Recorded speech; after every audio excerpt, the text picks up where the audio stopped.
Bum, bum, bum, bum, bum, bum, bum, bum.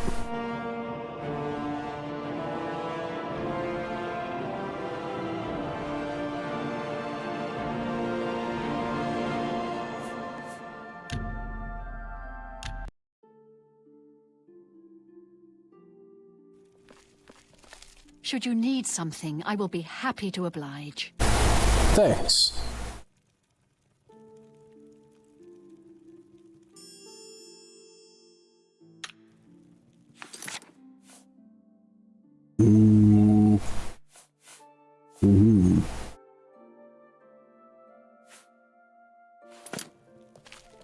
How does the day greet you, friend? There's something... It doesn't.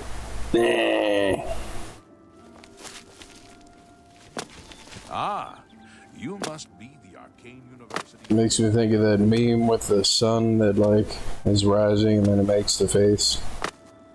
How does the day greet you?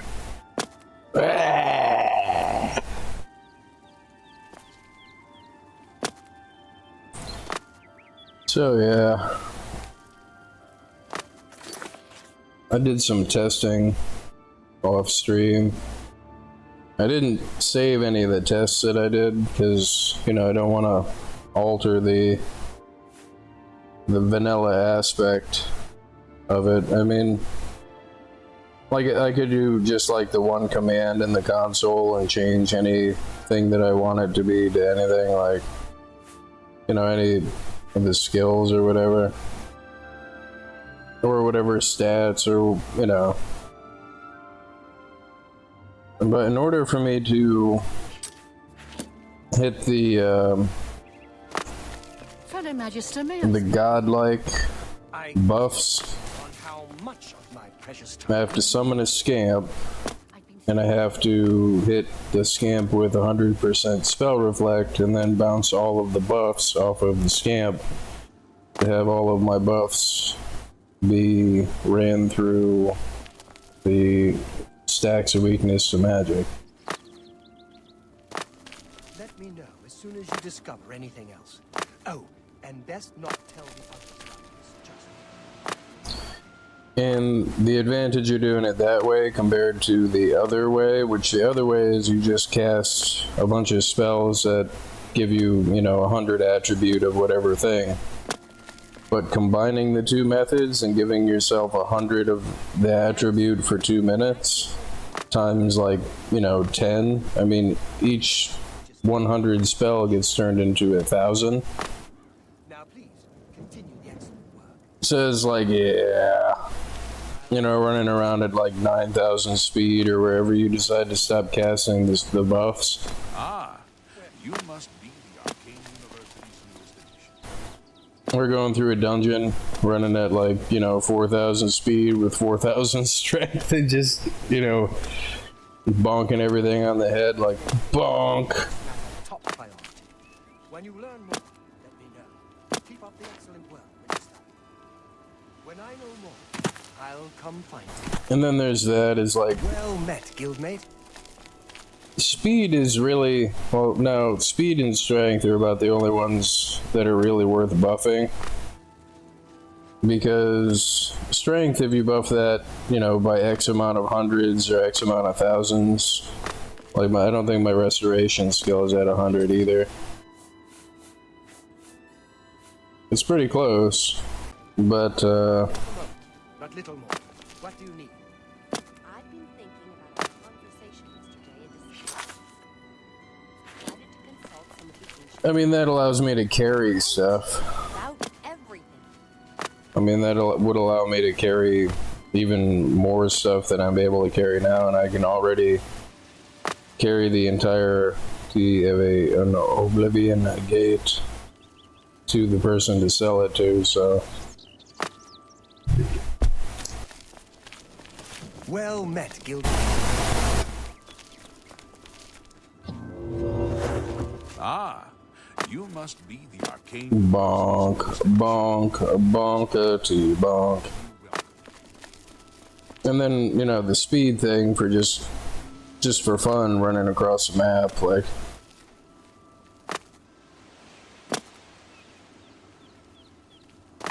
The thing that I'm not sure of that I have to isolate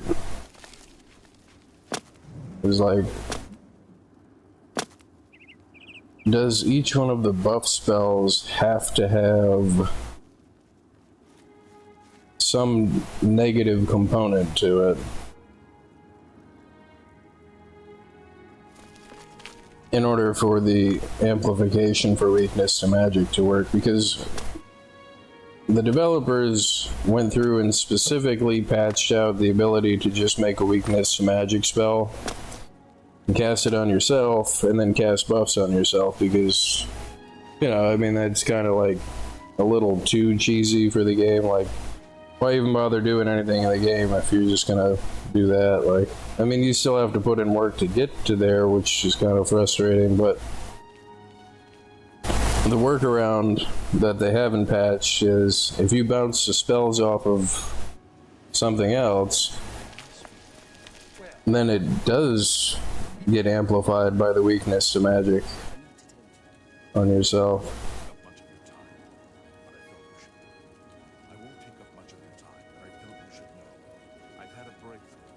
And then there's that aspect of it. Like, I'm thinking of, like, I'm trying to think critically of the way specifically that you have to apply the spells to get them to work. Like, do I put the weakness to magic on the scamp? Because that would that amplify light to me? Or do I have to have the weakness to magic on myself? And then do I have to have the negative component on the buff spell to cast it on myself? And then, like, the most harmless negative component I could think of, I've got a moment, but little more. What do you need? like, would I have to combine the weakness to magic with the buff spells? But I mean, it's all speculation at this point, because I have to... You must be the Arcane University's newest edition. This humble battle mage bids you I still have to level my mysticism, and, like, I don't really want to do a stream where I'm just sitting there casting a mysticism spell over and over and over and over until I level, and then take a nap, and then over and over and over and over and over and over and over, and, like... Hi there. And the way that I thought about doing that is if I did that offline, like, if I just set up, like, either a macro, or if I just set up, and, like, recorded it and, like, had it playing in the corner to show that, yeah, no, I did sit there and repeatedly cast a spell over and over again. But, I mean, that kind of violates somewhat the partial roleplay aspect of, like, all of the skill boosts and stuff I have. I want to have it be from, you know, actually casting the spell. And then I remembered what I had forgotten going through this whole process in my mind, and what I remembered was I gotta redo all of my spells, or at least my damage spells, or a good portion of my spells, to be mysticism with the other stuff on top of it.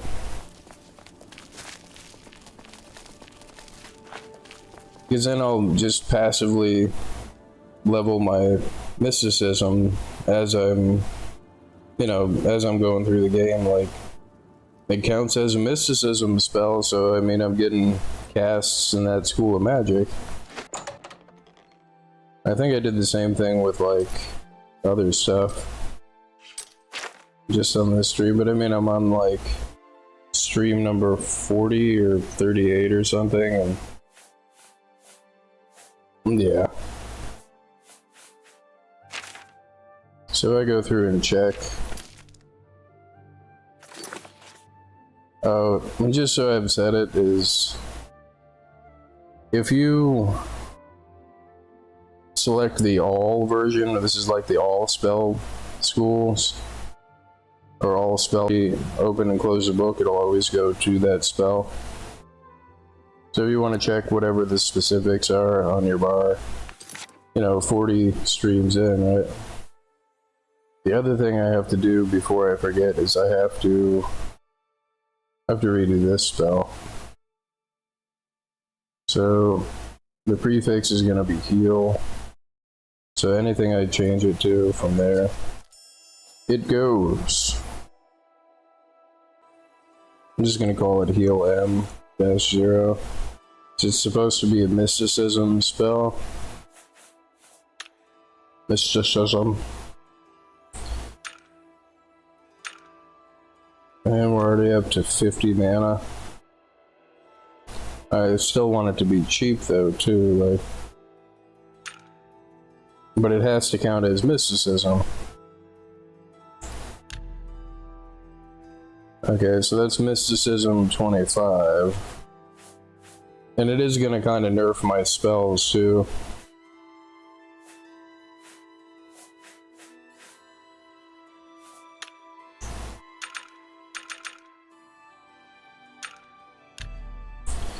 You see that set it right to illusion. Illusion. Mysticism 50. And I don't think I can even cast this. Yeah, I'm trying to make the spells do everything else and be a mysticism spell.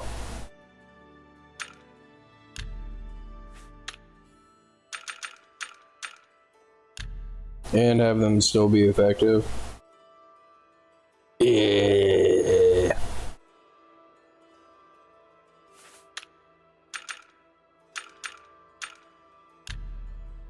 Because it's gonna fight for it being illusion. And I wanted to have a healing spell that... Crap.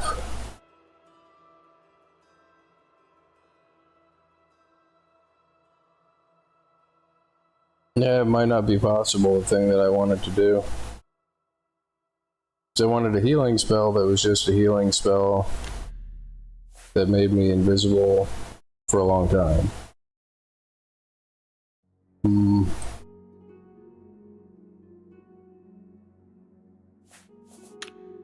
So let me make that one first, because in case I get into a spot where I do need to use the spells that are usable. I mean, I don't care what school of magic it is.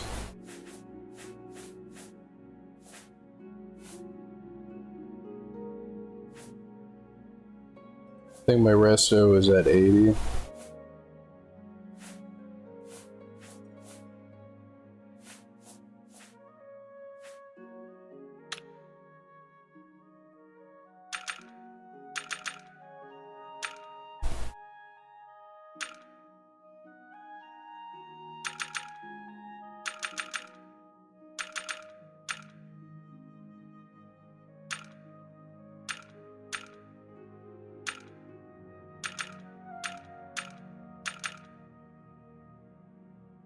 So 100 brings it up to 166. So it's cheaper to do it this way.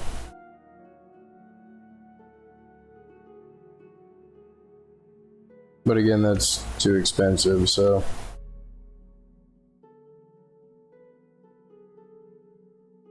And I don't really want to heal over time, because as I'm panicking and healing... But I can make it a heal over time, so I should be able to make this and cast this. 30 seconds. Restore health. Heal and viz.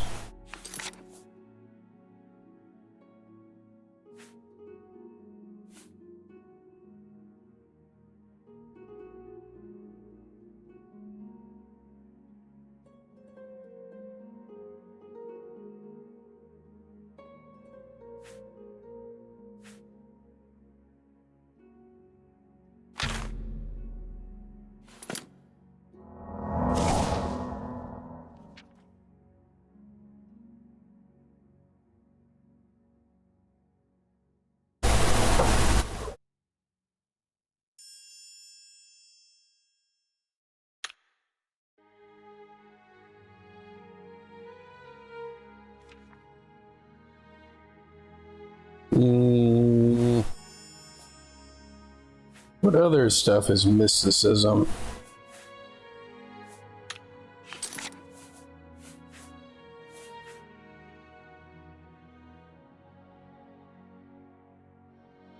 Distill a magic.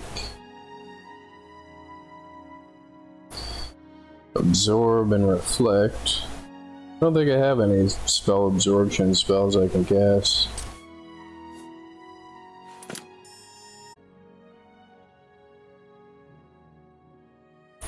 Oh, and that's the other thing I wanted to test. In fact, let me write that down on the Oblivion page here on my other computer. Is if you have a weakness to magic spell on yourself, or on the scamp or whatever, or even a caster summon, well, that would give me magic though.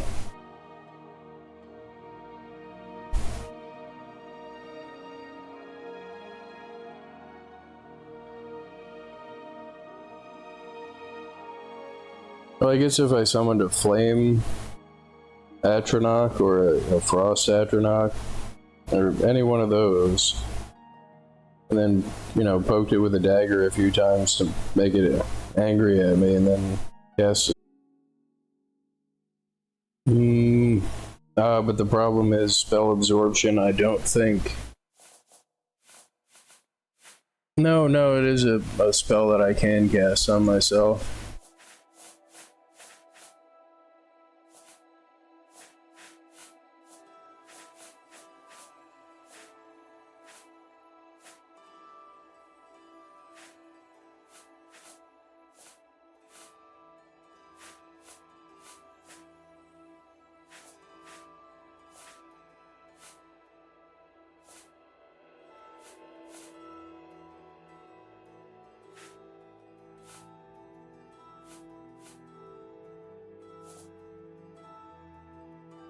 Oh no, that's what it was. If I cast weakness to magic on a summon, let me write this down. If I cast weakness to magic and stack it a bunch of times on the summon, and then hit it with absorb magic, would I be able to use it as a magic potion? Like, would I be able to absorb more magic? Well, I guess you can't absorb more magic than whatever the thing is that you have. And then the amount of time that it would take for you to cast those spells and absorb the magic from them. Would it be faster and more efficient to just sit there and regen the mana? Because you're casting the absorb magic spell to get magic from them.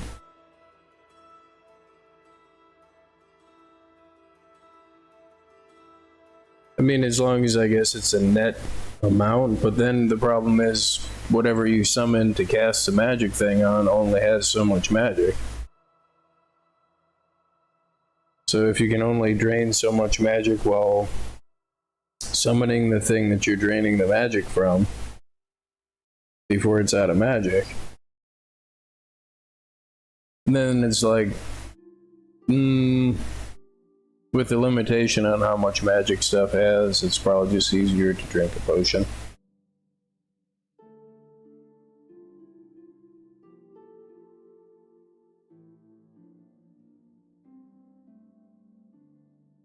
But that's not the same as spell absorption. That would work. So this is what, 39, I think.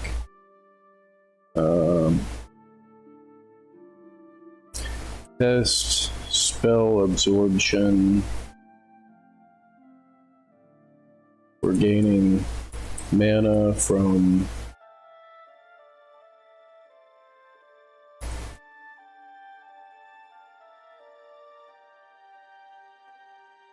having a summon shoot you while having weakness to magic on yourself. Because what that would do is, since I think that would work, is if I test spell absorption for gaining mana from having a summon shoot you, while having weakness to magic on yourself.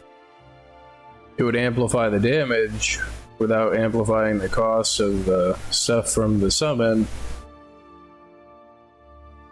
And since you absorb the amount of mana based on how much magic damage it is, at least that's how I think that works. Got hiccups.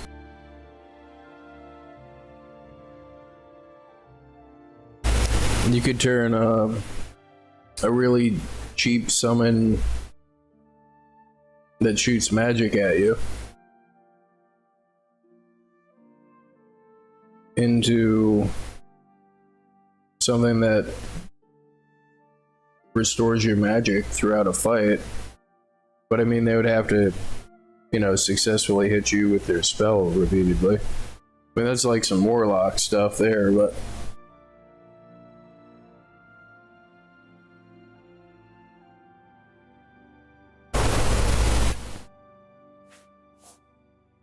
and I don't think I have a castable spell absorption spell.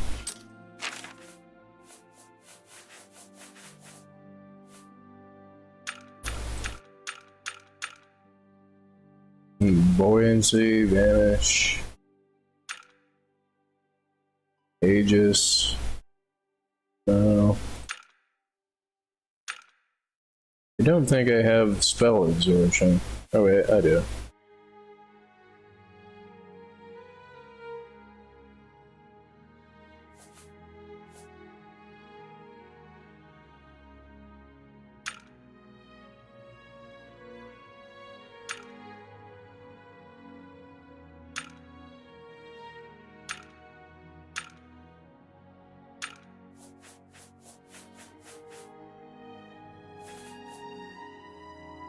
And that even requires a crap. So I have the base spell, but the thing about making enchantments and the thing about making was you have to be able to cast the spell in order to.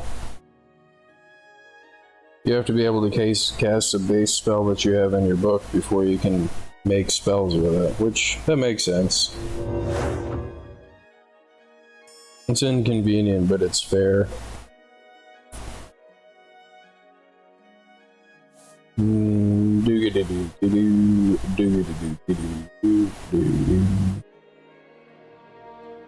And then I could turn my weakness into an advantage because I'm already weak to all types of magic from being an elf, a high elf.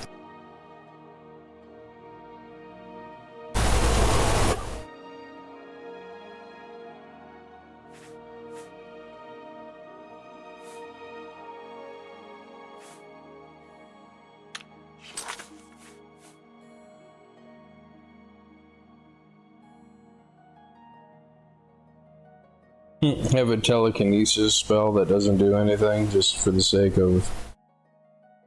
No, it's gonna have to be detect life. And I don't really want to mess with my damage spells. I mean, I'm not removing them for any reason.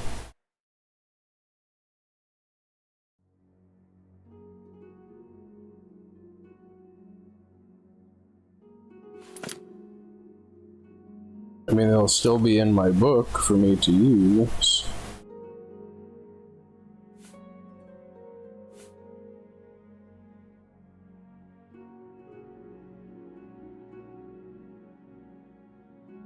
I love the harp sound.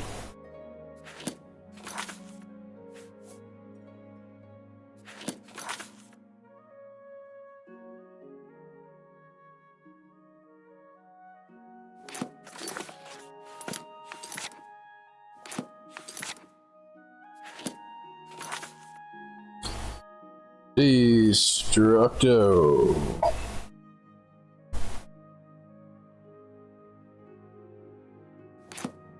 Then again, there's that too, is since I have to cast a spell a bunch of times anyway, and if I really had to, like, kill a bunch of stuff fast, I could just go back to my other spells. So, I'm gonna leave the weakness to magic alone, because that's adequately potent. Hi!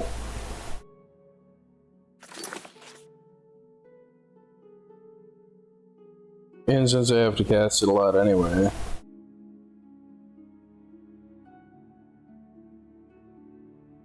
I think the spell I'm changing is Pyroblast. I'm just going to reduce the damage and add a Detect Life component to it. So let's start at about 50. Because it can't be too high for it to be mysticism.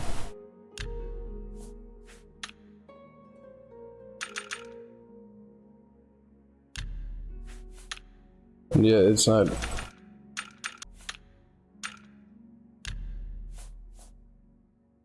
Something's busted here.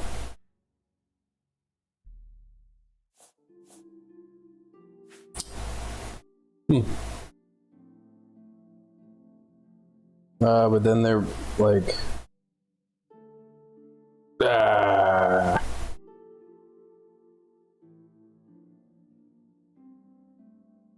mysticism. Let's just make it fire.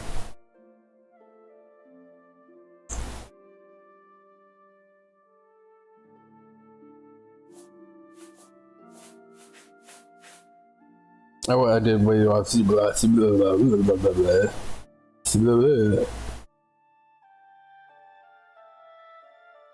I was gonna make it chromatic magic, and then I thought about like, I'm gonna try chromatic magic.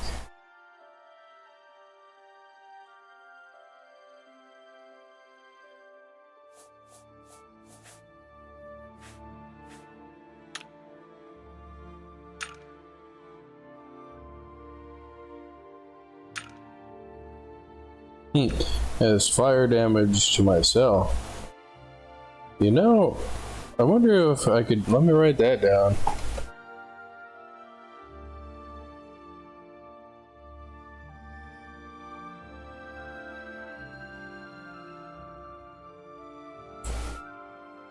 Well, myself. Probably no. I mean, if I had 100% spell absorption, that means that any spell that I do, you know, should get absorbed. And then, since the amount of damage coming in, it turns it into mana. If I had weakness to magic on myself and I cast a, you know, fire spell on myself, would that turn it into mana? Now I gotta test that. So, not a bolt, but a chromatic touch. S0. Still mysticism, that's good.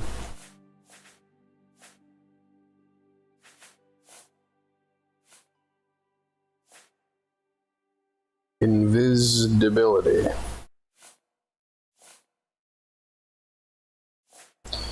Frost damage. Oops.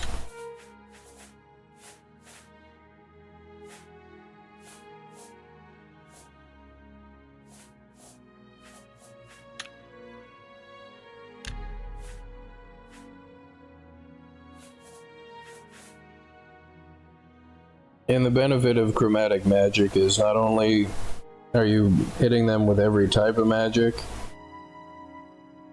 it's the cheapest way to add more damage to a spell without increasing its cost. And it's also, in the higher end casting thing, it's the way to make one spell have like a base component of 400 damage, or 500 damage. No, 400. One from each school of magic. So frost, fire, frost, shock.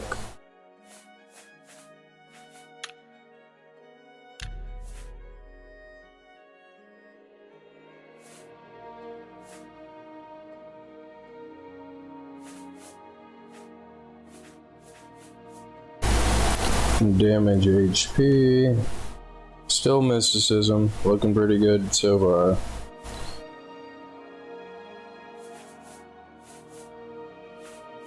And then as soon as I add invisibility, it's gonna be like illusion.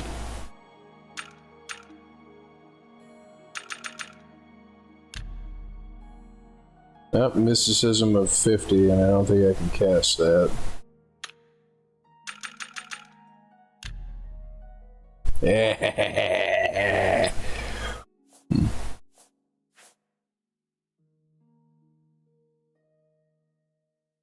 And this is probably going to make it destruction.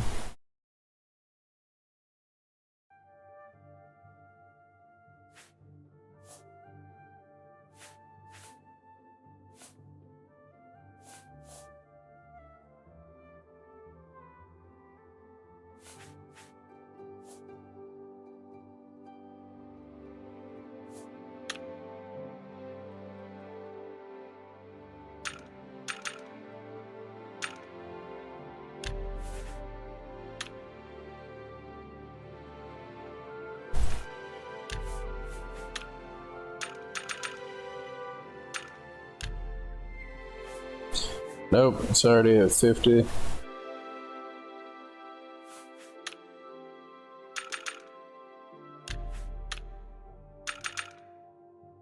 I mean, I do want it to do a little bit of damage.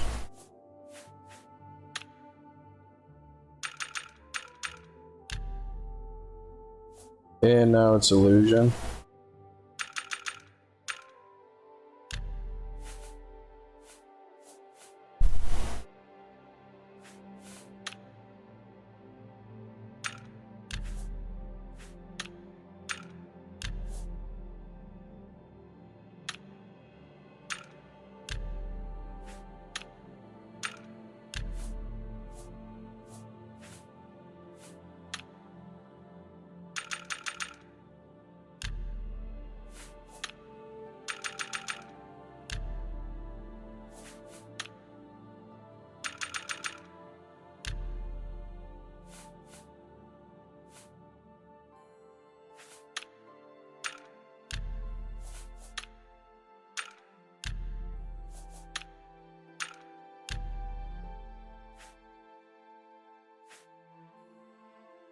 And I want them to be even, but this is pretty good. Chromatic touch 0, mysticism.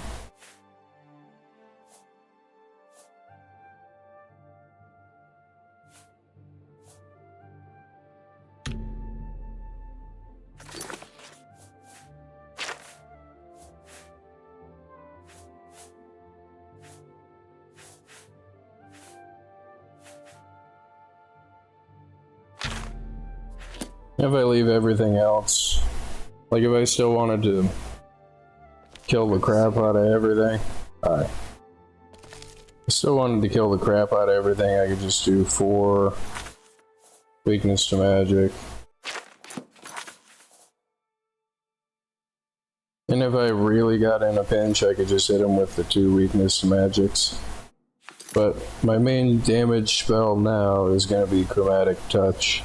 Mysticism flavor of Chromatic Touch.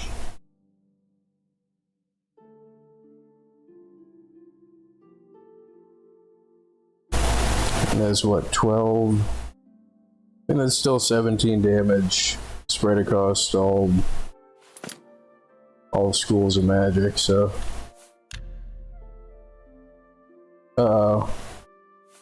Panic mode. Try to go to save and it freezes. It's because I have like 1,000. I have 1,000 files to load every time. Yeah, I'm up to like 875. I need to reduce that. This is gonna do it every time I try to save too.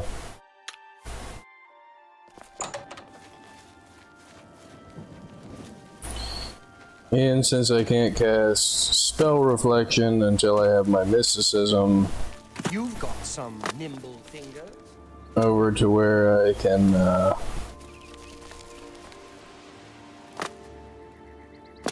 do the thing there.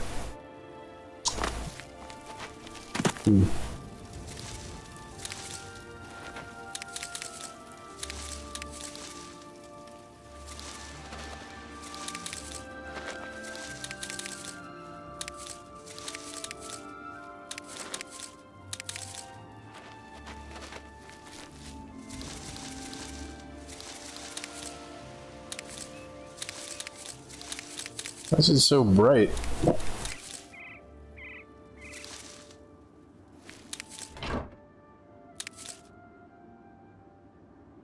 Like shockingly bright. I guess it looks like good on the stream though.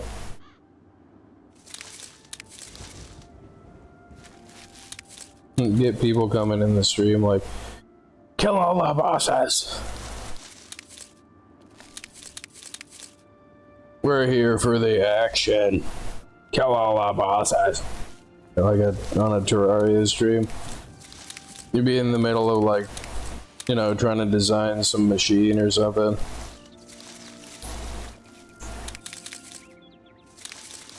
To do, or if there's a way to accomplish getting it to do the thing that you want it to do, and you get some person coming in and they're like, kill all the bosses. Like, and then by the time like you get like the stuff prepared to go to the arena and get your summons, and like even if you drop everything you're doing to like to appease them to kill all the bosses, they've left the stream. Oh, you took too long, bye.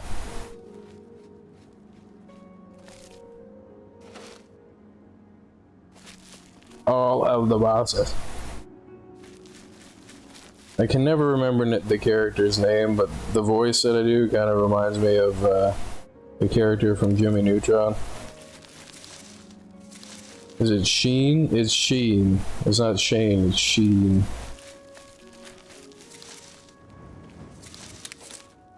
Kill all the bosses.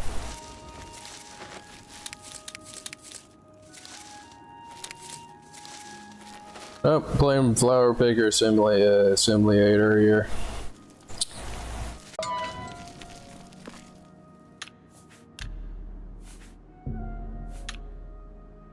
Okay, so what was I doing here? Yeah, I have no quests.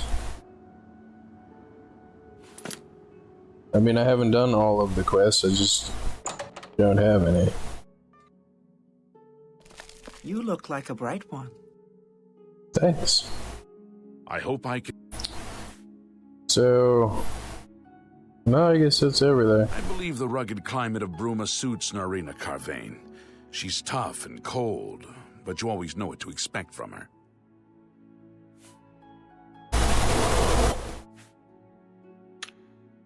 You too. I mean, I guess that's nice. Oh, hey. Does Dovin Arin still teach? Yeah, I'm looking for quests around. It's funny because if you, I don't know how long you've been here, but Yes? listen to my rant of people that come into the Terraria stream and like, you know, you're in the middle of doing something and they're like, kill all the bosses. Kill them, the bosses.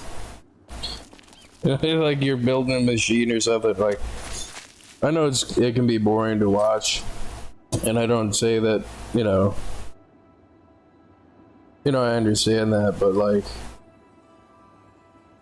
I was trying to puzzle out how to get this spell to be mysticism, because my goal is to get my mysticism to where I can make the spell reflection stuff. No, you never played Oblivion, so you wouldn't know. I'm not sure what you wouldn't know, but yeah, I guess we wouldn't know. But you know, like I was trying to puzzle out how to make this a mysticism spell, and then because my goal is to be able to make spells where I can summon a scamp, cast spell reflection on it, and then bounce buff spells off of the scamp onto myself that has weakness to magic on it. So the end result is I can make any of these numbers X amount of thousands that I want them to be.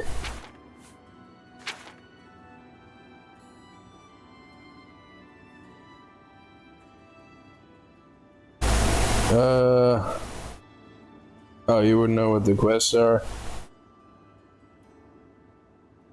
Yeah, I mean, you know, watching, you know, movies or shows where you don't know the end of them, like, you kind of watch them to find out. But comparing Morrowind or Oblivion to Skyrim is not really a valid comparison. I mean, and the reason why is, I can go show you, like, the thing I'm about to show you does not exist in Skyrim. Which, oh, wrong room.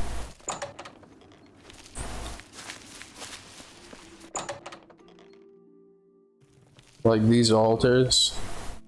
This one lets you make items. Like you put a pair of pants or a ring or a shield or a sword or something in this side.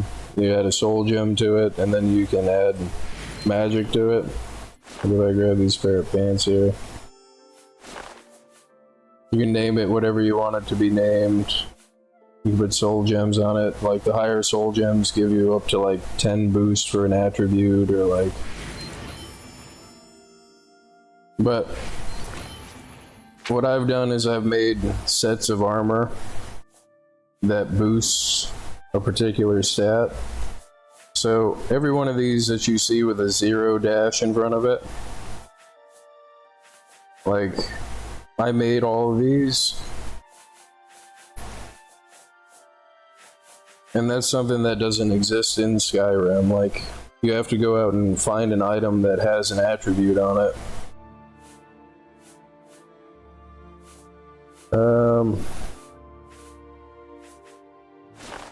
Like this is a permanent effective Night Eye ring that I use pretty often.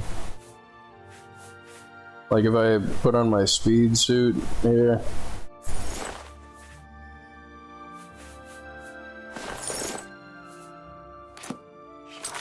my passive speed is at 134.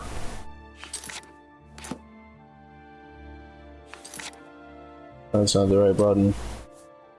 And then I can give myself 100 speed with the custom sprint spell that I made. So my speed is at 225.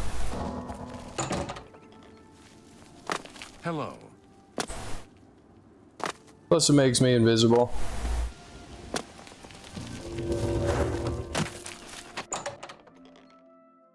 And the thing that I was over here doing at the spell altar is you can take any one of these spells and mix and match them, and as long as you have enough magic and enough skill to cast them, you can make them.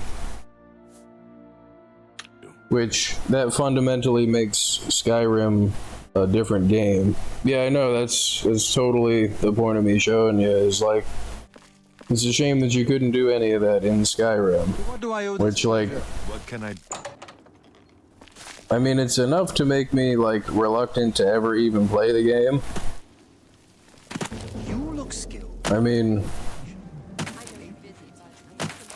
and like, you know, the oversimplification of that is he's saying Skyrim isn't any good.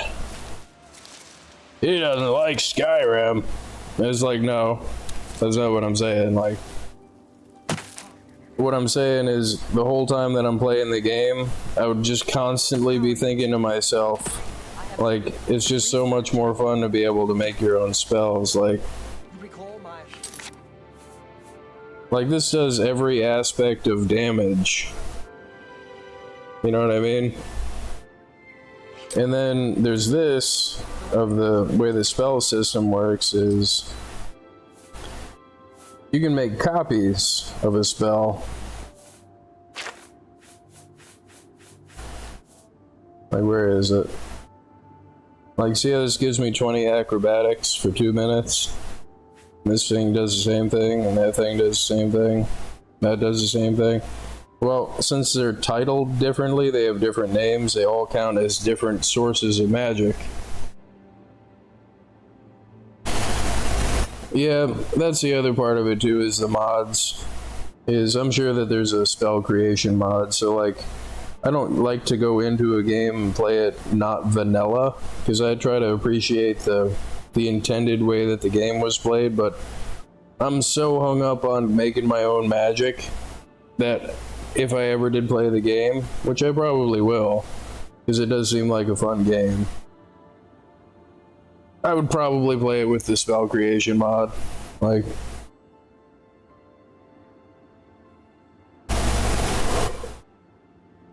but just to give you an example, like, The other day, gonna drink some magic potions here. right.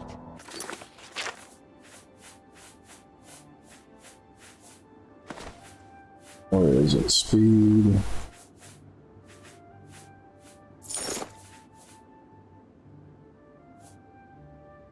I don't know if my hat reduces. It does. Now my spell effectiveness is at 100. And to think, you actually...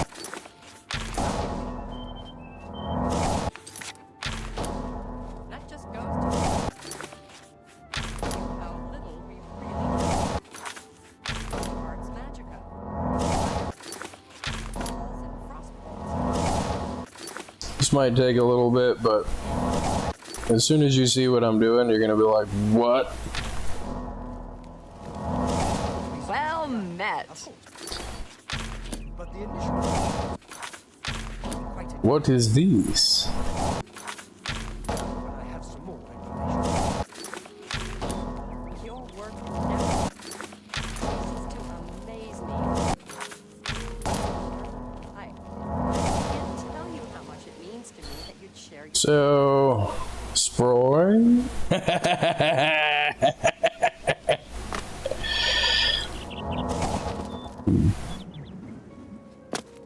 If you're not careful, you might end up jumping where you're not really supposed to be jumping.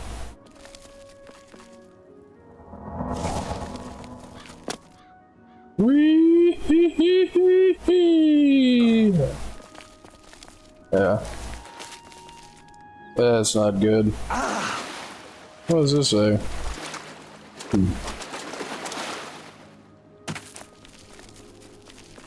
And I'm stuck.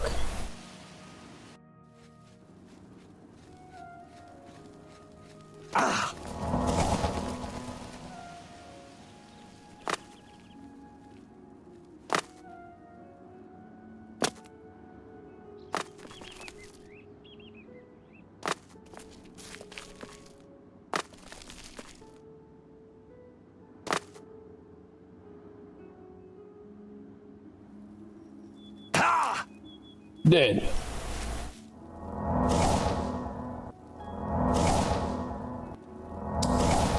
Yeah, I mean, I haven't gotten it up to the point where I can run at like 1,000 speed yet, but since I'm kind of taking my time and going through the game, like you can go from like this point here and run all along this pathway from here to Anvil in less than 2 minutes, running at 1,000 speed. You add the jump component to it too, and there's a thing from Team Fortress 2 called trimping, where if you hit the right shape of geometry with the Demo Man charge, you can kind of rocket yourself up into the air and use it like a ramp. Well, you can do the same thing in Oblivion, where if you hit a set of stairs just right or a rock just right, it'll boost your character's jump even higher. And you factor in the athletics thing that I'm using right now, where I just keep, you know, just jumping almost clear up over the wall.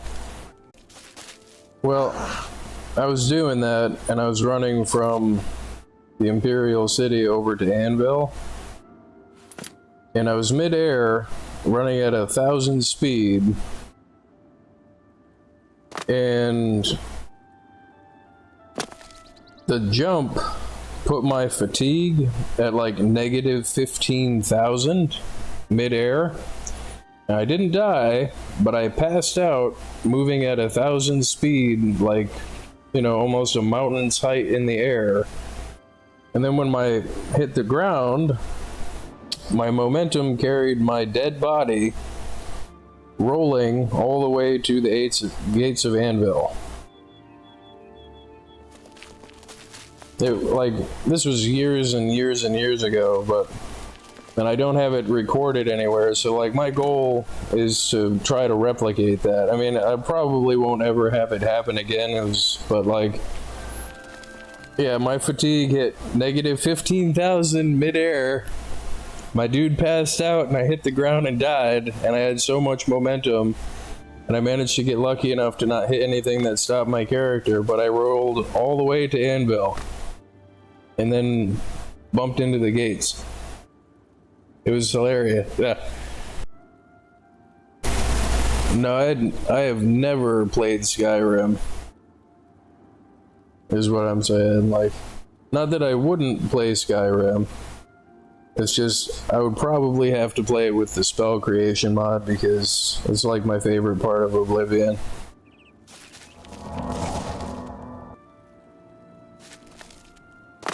I mean, I just can't figure out why they didn't add it to the game by default, because Morrowind has it. And I played a little bit of Morrowind, but then I started playing like Quake 3. And that's like all that I played for X amount of years. Like, come home from school. This is all the way back like in the 90s. Come home from school. Gotta play Quake 3. And poor Morrowind sitting there like, you know, my chromatic sword I made. But I've completed quite a few quests. Like, I did all of the Knights of the Nine. I'm the Master of the Thieves Guild. I just finished the Mages Guild line, so I'm the Archmage, the Divine Crusader, the Grey Fox. And I'm kind of debating what I was gonna go do because I have my magic tuned so that I can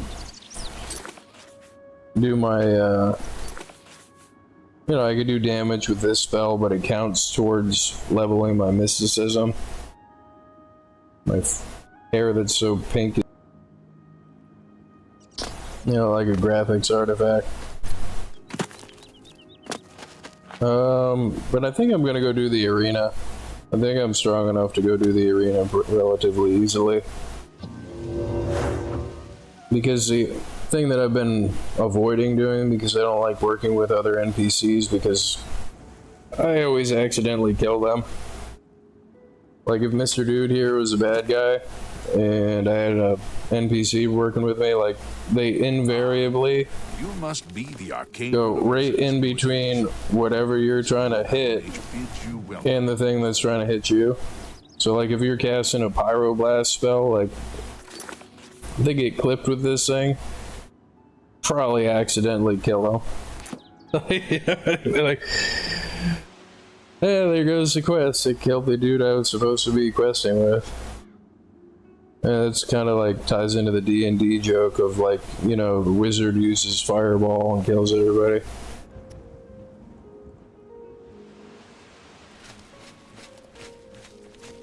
Ah, the Arcane University's newest edition.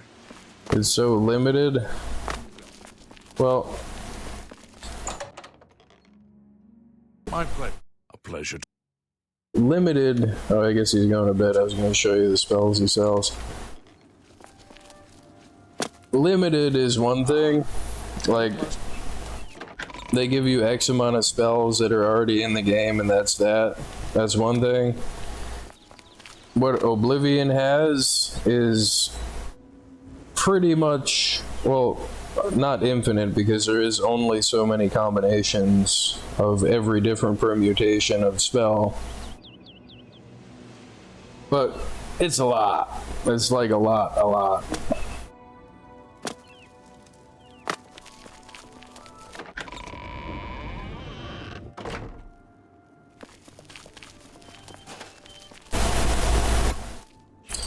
I don't even know where the arena is. If I have to go there at a certain time of day, here it is.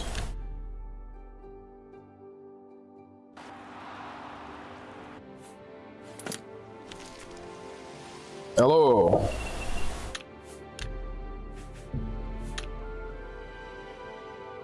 I I get in trouble if I open that. Yeah, probably.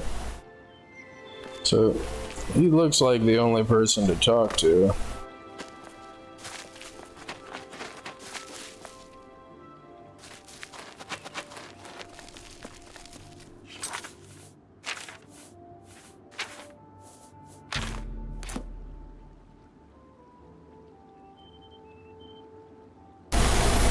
Yeah, I mean, like, I don't want to shut down your conversation or the thing that you want to talk about, but I don't know anything about it, and pretty much everything would pretty much be like a spoiler. Hello there. Welcome to the arena. I don't think I've ever seen you around here before. I know all the regulars, believe me. If you're looking to and talk to Owen, the Blade Master. If you're here to bet on a fight, on the other hand, you're talking to the right man. There are matches all day long, from 9 a.m. to 9 p.m. That's a lot of chances to fill your purse with coin. So what do you say? You want to bet on a match? Oh, all right. Very well then. If you need anything, please just ask. I'll be happy to take your bet if you change your mind.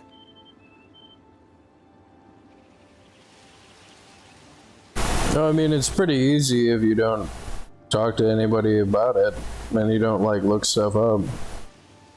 I mean, and I make the effort to do both things, so looking at it like that, it's not that surprising. If, by any chance, you're interested in actually fighting in the arena, you need to head down to the Bloodworks and speak with Owen, the Blade Master. Just head through the door here on my right and take the stairs down. Be on your best behavior, though. Owen is a bit cranky by nature.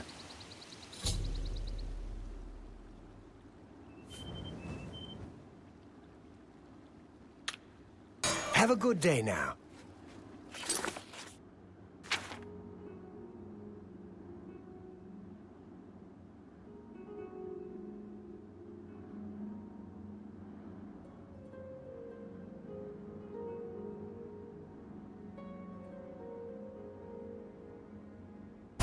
All I would say is if you do play it, get the DLC, think they're pretty good.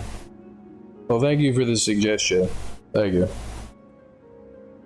Like, I think the only DLC that I have for this one, and I'm not even sure if there's more of them. I mean, there's probably more of them.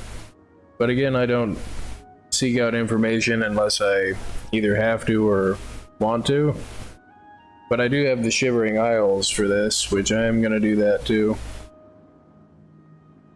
I've done part of it, I haven't beaten it. That crap on the mouse here. There. Arena Faction. Owen the Blade Master in the Arena Bloodworks. I'm your relief. It's about time. Oh, and thank you for being polite enough to respect that I kind of don't want things to be spoiled, because the way that I approach games and everything, like, is I do it not entirely blind, because if I get stuck and I've exhausted to my own limits of the things that I can figure out, then I have no problem looking stuff up. It's about time. And I'll do everything like vanilla as possible. But as soon as it comes time to start cheating, I go like full bore cheating. Which I can't allow myself to cheat in any way, because I've cheated that much, so I may as well go just full bore. Like I did the same thing in No Man's Sky. I did the whole everything that you could do in No Man's Sky. You know, did everything at least once or twice or even 5 times in some cases. Oh, here's a door. That's the arena. This is the Bloodworks.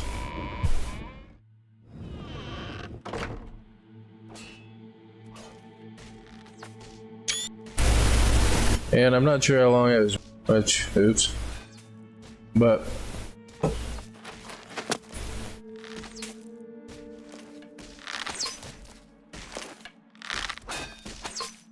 you gonna shoot me? Oh wow, he's waiting. I think it's a he. That's a lady. No, that's a him. Well met.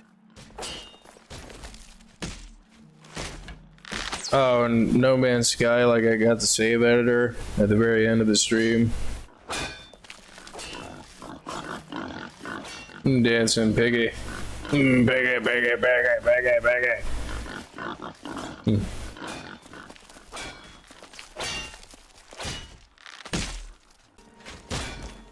Oh, there he is. I'm a busy man. What is it? I mean, I maxed out everything that you could for everything. Like, I just took the slider and just cranked it all the way to the max. And, like, if you put maneuverability on your ship too high when you hit the boost, it will break the physics engine and your thing will do donuts. I'm a busy Your man. ship won't go forward, it'll just spin around in circles.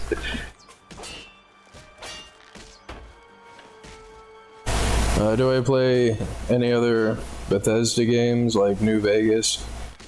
I'm not avoiding them, I just haven't played them. I'm a busy man. What is it? Man, I don't like when people are mean to me, dude. Like, that's kinda not being nice here.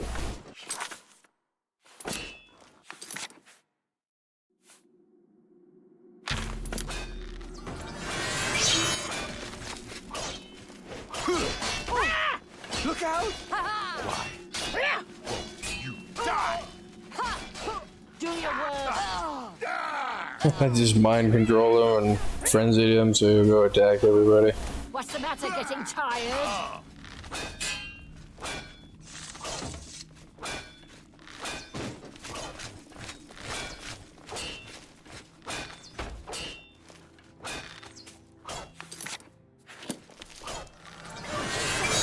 What's going on?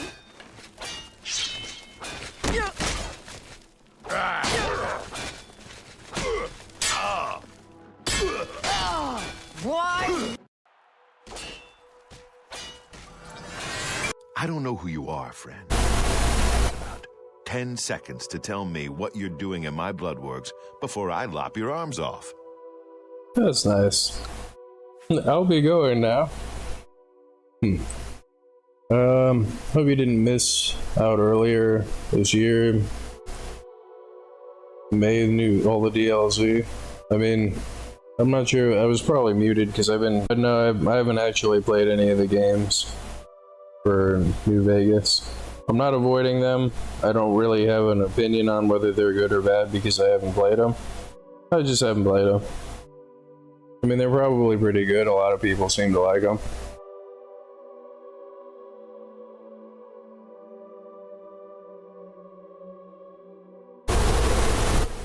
You what? You want to be a combatant? Look at you! My granny could beat you, and she's dead! Wait, you're serious, aren't you? What is it with you people? You walk in, want to be combatants, and your entrails end up decorating my red room. All right, it's your funeral. Welcome to the arena, you filthy pit dog. You're free to fight so long as you know the rules of competition. Oh, I missed the completely free part. It's the uniform of all arena combatants. Do you want a light raiment or a heavy raiment?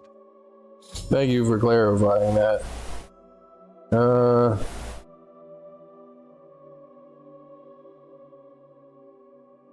A light raiment, huh? You sure? I figured you for the heavy raiment type. You know, hide behind a skin of steel. Okay then, here. Put that on. See if it fits okay. When you're ready for a match, I'll be waiting. You want to fight, you talk to me. All right then? So I'm also guessing that it's no longer claimable. Battle matron? That's Isabel Andronicus, crabby old woman who sits over there. She's dear to me, so if you wrong her in any way, I'll... He's nice. That's me, genius. Down here, I'm the boss. I don't care if the Emperor's ghost is floating around. In the Bloodworks, he answers to me. The first Arena Blade Master, best damned warrior that ever lived, served the Order of Diagna, got killed fighting the Orcs. Azura rest his soul. The reigning Grand Champion is Agranacro Malog. His fighting name is the Great Prince, so they say. The important thing is he's been Grand Champion for nearly a decade. Why? Because nobody's had the guts to face him. The Great Prince is unbeatable. At least that's what the people of Cyrodiil have come to believe. Maybe it's time someone stepped into that arena and proved them wrong. Sadly, the deal ended in June.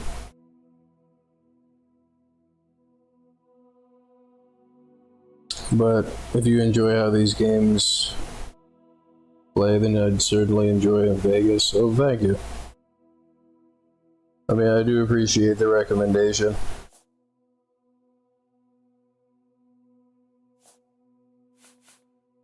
Ready? You call that ready? You're not even wearing your battle raiment. Don't talk to me again until you're suited up, you disrespectful maggot. The Magoot.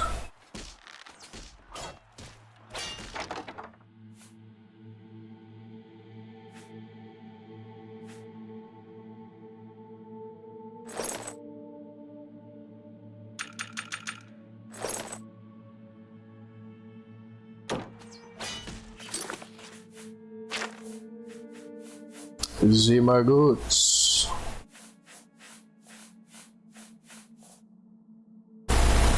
I only took one, why do I have two? Oh, because he gave it to me and I took one out of the thing. Why would I be able to take them out of the thing if he gave them to me? How would they even have me in here?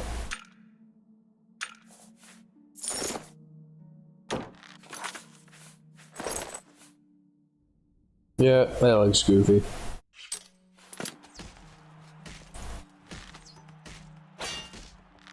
Hmm.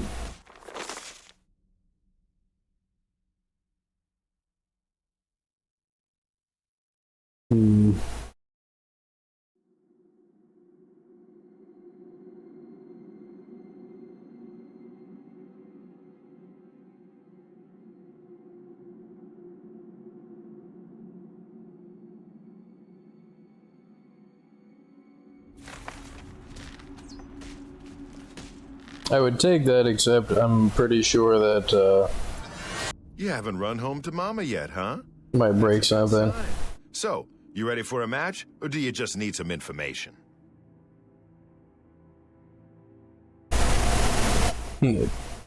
Does it look as goofy as the bright pink mohawk? I mean, I guess.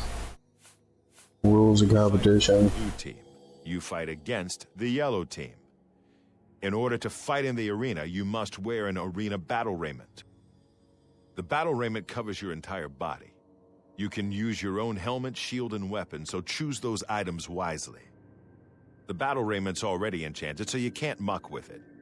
But aside from that, anything goes. Magic, stealth, whatever you need to win. You can compete in the arena any day from 9 a.m. to 9 p.m. Just come to me, tell me you're ready for a match, and away you'll go. Got it? Good. If you actually manage to win a fight, don't get any ideas about looting your opponent's corpse. That's strictly forbidden. The bright pink retina scorchingly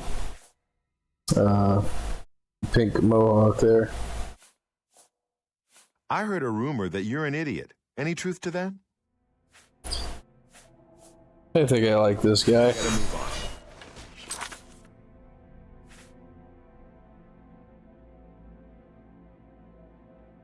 Yeah.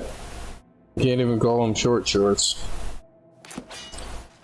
What time is it? I gotta wait like 12 hours.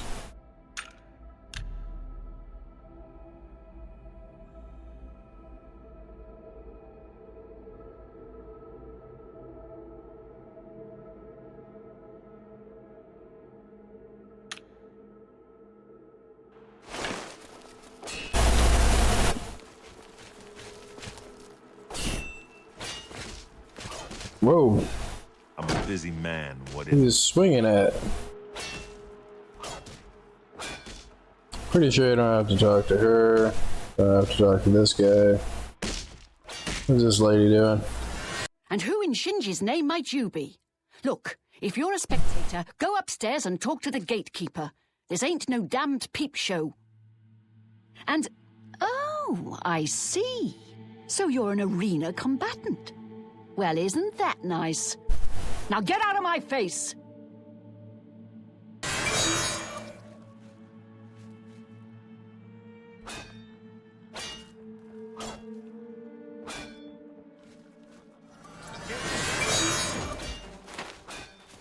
Where are you? It's all over, lawbreaker. Oh, Spree is. Then pay with. you suck too. Where are you? Oh, start fighting each other. Oh, that's why they're not fighting each other.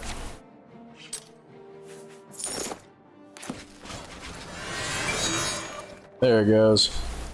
Where are you? This was the last mistake you will ever make. Do your worst!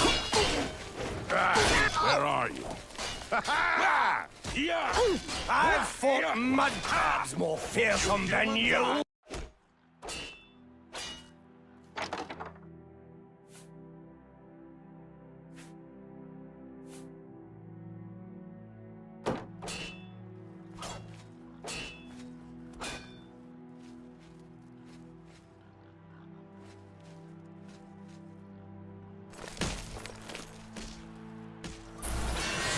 You haven't run home to Mama yet, huh? That's a good sign. Everybody's looking at. Ready for a match? The green spell? Which one? The one that I cast on the people? Well, it'd be easier to show you, like. This green spell charms them, makes their disposition 100 points for 5 seconds, and since when you talk to somebody it freezes time, it's like a short duration but permanent effect kind of thing, like it wears off after 5 seconds. But this spell does this. It frenzies everybody in 20 feet for 20 seconds, rallies everybody in 20 feet for 20 seconds, paralyzes everything for 1 second in 20 feet, and adds a light component in 50 feet for 20 seconds. And what that does is the light lets me know when the spell wore off because it's all 20 seconds, and it makes me invisible for a minute. So basically I could be in a den of vampires and hit everybody with that spell, and I'm invisible and they all just go crazy and start attacking each other. And these are all spells that I made here. Each one does a slightly different version of the same thing, but they do all have their particular uses. Like, I think in a few streams ago, I can't remember which one it was, but I used it on a den of vampires, and I then had to eliminate the vampire hunters from Skingrad. And the way I did that is I managed to mind control them and get them to follow me over to a guard. And then, as soon as I talked to him, and you see how my spell effectiveness is at 91? In order to mind control anything past level 25, you have to have a spell effectiveness of 100. And you have to remove your armor or pieces of armor to do that.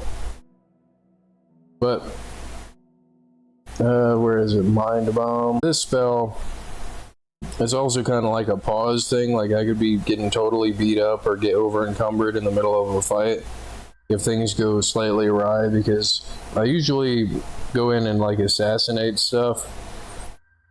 I go in and I'm totally invisible and sneaking around, and I sneak up behind something, and it's usually dead in like 2 or 3 spells, and none of the other mobs get pulled because they're dead so fast and I'm invisible.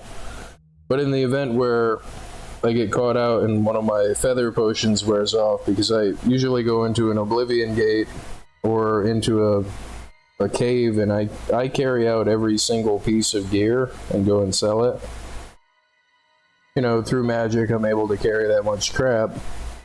But every once in a while I get caught out, and if I use this spell, it makes them all my minion and paralyzes everything for a second, so they stop attacking me and buys me a time to sit there invisible for a minute and either recharge mana or drink a potion or, you know, sort my encumbrance issue. But yeah, the create your own magic thing is so cool that, like, I don't think I could play these kind of games without it. And I do apologize for the lengthy explanation, but I mean, it doesn't do just like one thing. So like,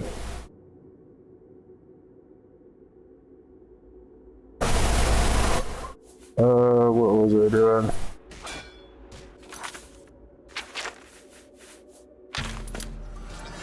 You haven't run home to Mama. All right, maggot. Looks like you're suited up in your battle raiment and all set to go. The Red Room is just over there. When you're ready to get eviscerated, just head up the ramp to the arena. Good luck, and may Azura have mercy on your soul.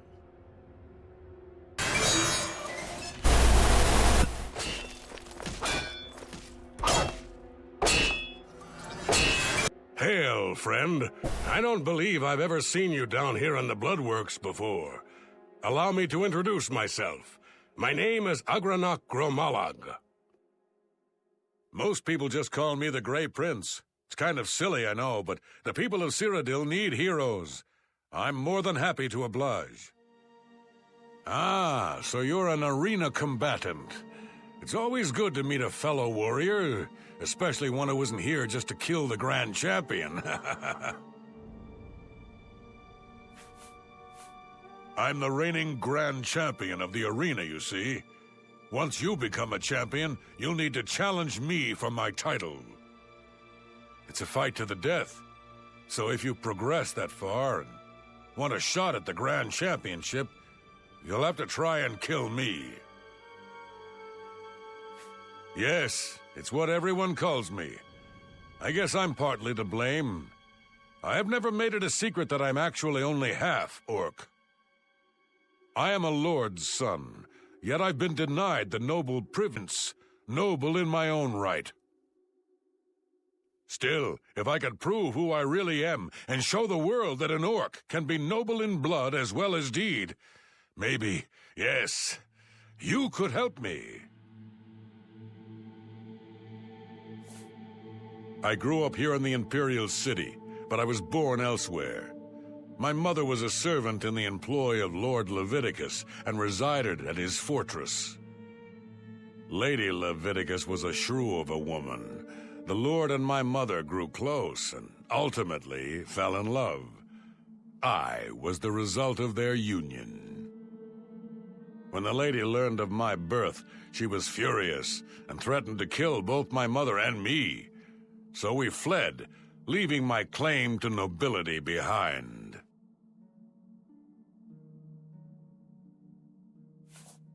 My mother died recently.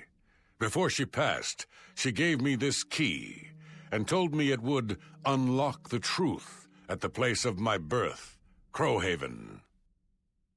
Crowhaven is a ruined fort far to the west of here. I'd go myself, but my training regimen doesn't allow for the luxury of such an excursion. My friend, you must travel to Crowhaven and use the key to unlock whatever it is that holds the proof of my birthright. Find this proof and return it to me, and I'll share with you some of my finest combat techniques. Trust me, You can't learn these moves in a book.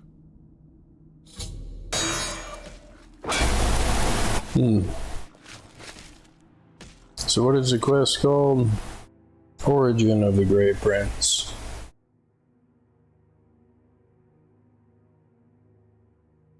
The reason that I'm writing it down is because I update the stream's description after I'm done playing with the quests that I've done. Just in case anybody's looking for a playthrough of the quests, they have a base of renewal.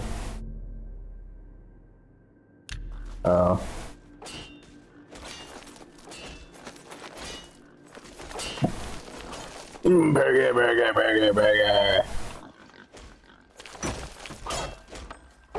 Ah, crap.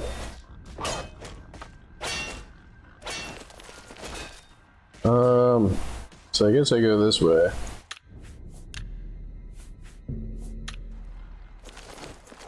I should probably do the Grey quest, or the Grey Prince quest before that. Oh, but before I do that,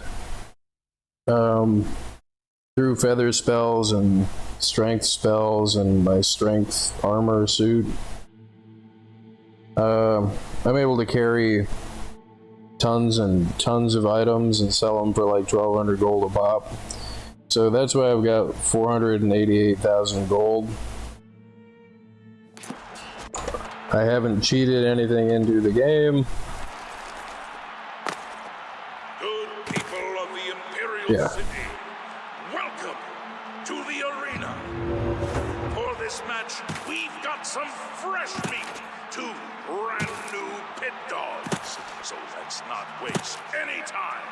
Let the battle begin.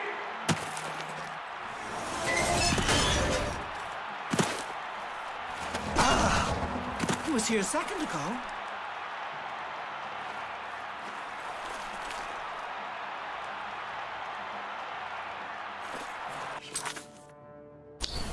Yeah, I guess I should just kill her, I guess.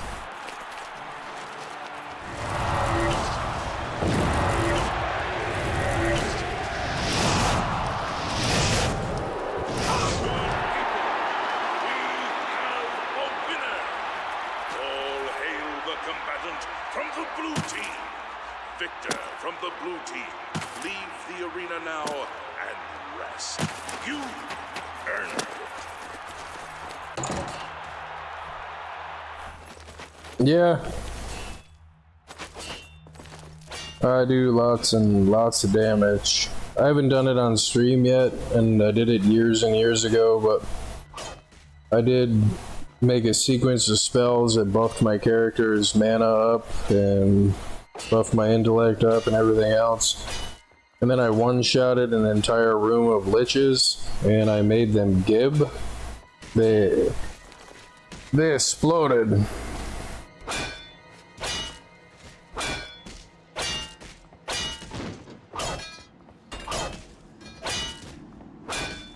Perfect.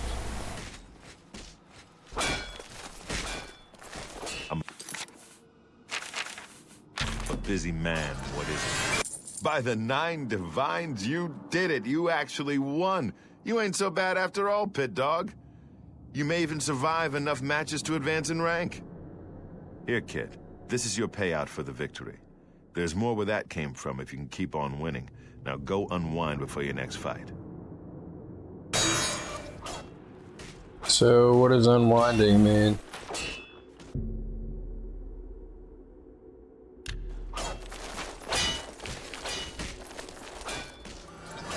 Okay, so you're not a complete loser. Don't get cocky. Haha! Now that's the spirit. You give the people of Cyrodiil a good show, and I'll make sure you get a decent burial.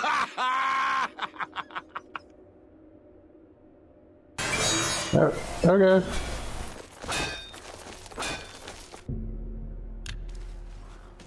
I guess I should have had that on the way out.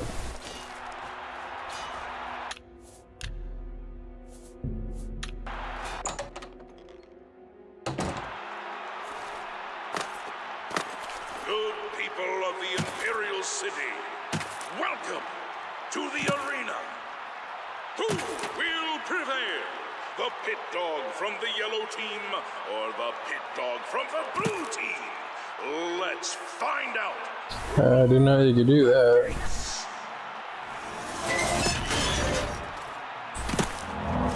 He was here a second ago.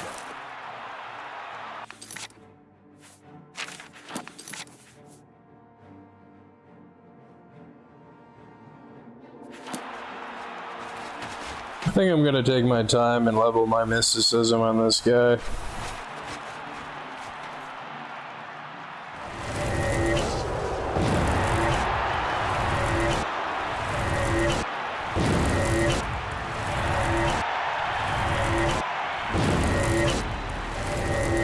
Mysticism skill increase.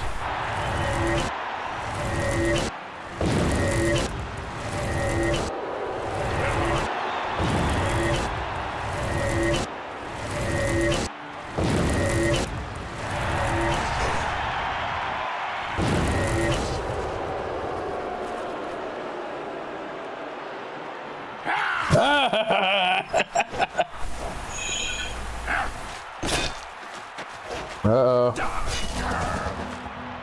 You're a cur.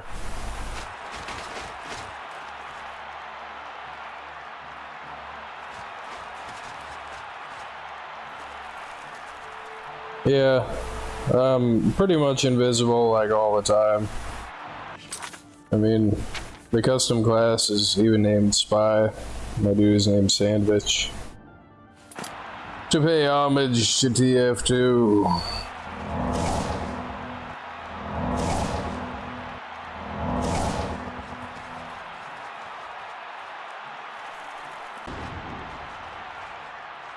Over here.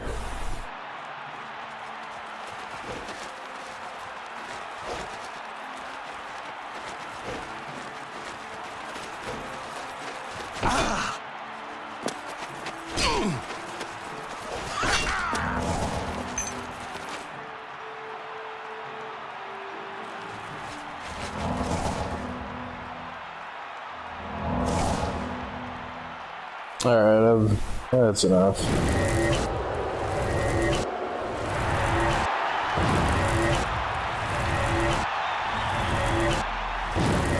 Good people, we have a winner.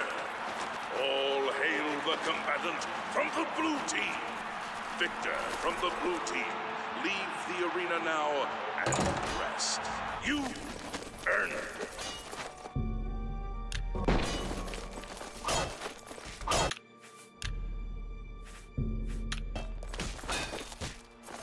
I'm a busy man. What is it? Okay, so you did it again. What do you want from me, a hug? Been many years since you played TF2. I play it quite a lot. I like it a lot. We just had an update that came out. I forgot to talk to him again. And granted, they could have made 100-man servers a long time ago. Busy man, what is it? Because even 32-person servers were modded servers anyway. But some of my most recent streams are with the playing the new 100-man servers. It's not intended, like they haven't changed any of the balancing stuff between like damage and health or anything to make it be around a 100-man server. It's totally crazy. It's totally as crazy as you would think it is. Like, you lazy pit dog. You ready for a match or what? yeah, they did like a medium-sized update not long ago. You must be downright determined to get yourself. Like, I think it may have even been this back month. into the arena and try not to die before the gate opens. They added a bunch of community maps to the official game.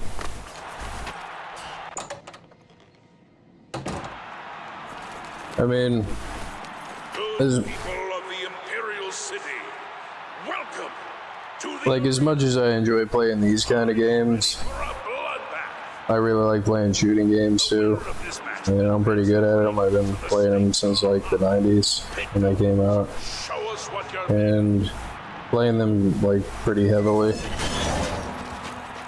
In that, I think I've got like 9,200 hours on TF2. I think the last time I checked.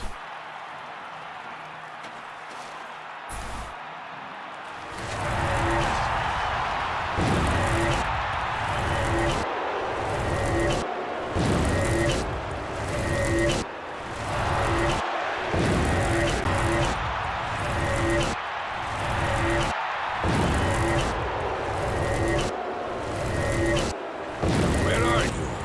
He was here a second ago. Where are you?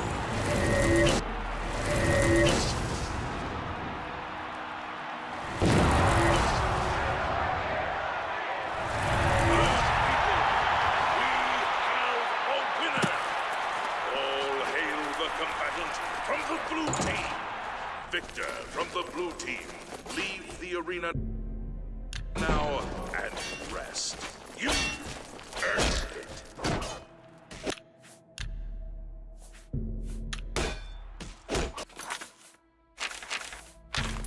I'm a busy man. I can't believe I'm saying this, but you're no longer a pit dog. That's right. You've actually advanced in rank. Congratulations, Brawler.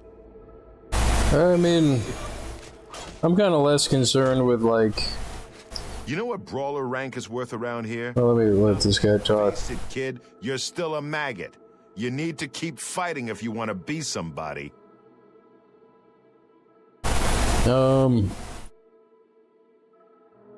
The reason that I kind of don't like, you know, the flex of having rare stuff is like, it's kind of like exclusionism.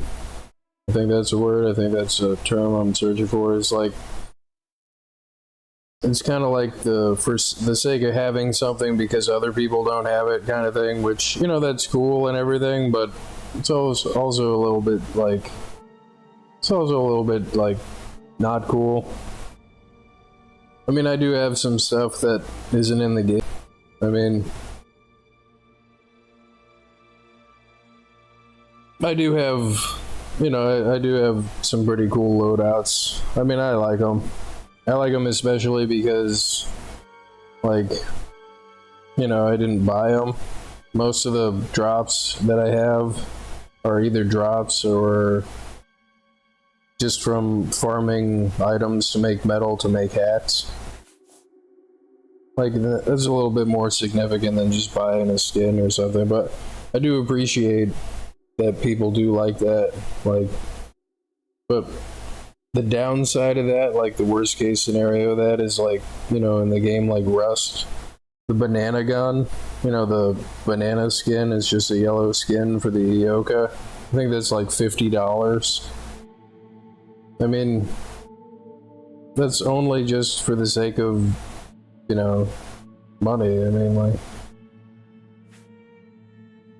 Okay, Brawler, you know the drill. Head up to that arena and show them who's boss.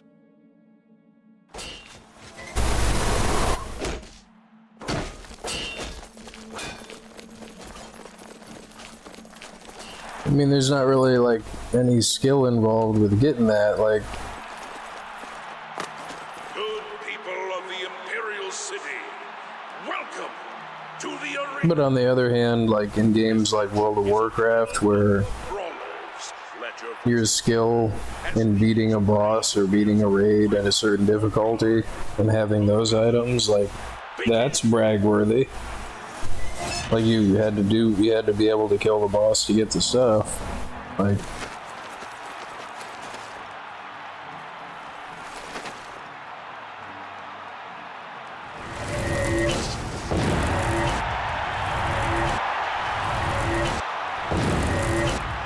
He was here a second ago. Where are you?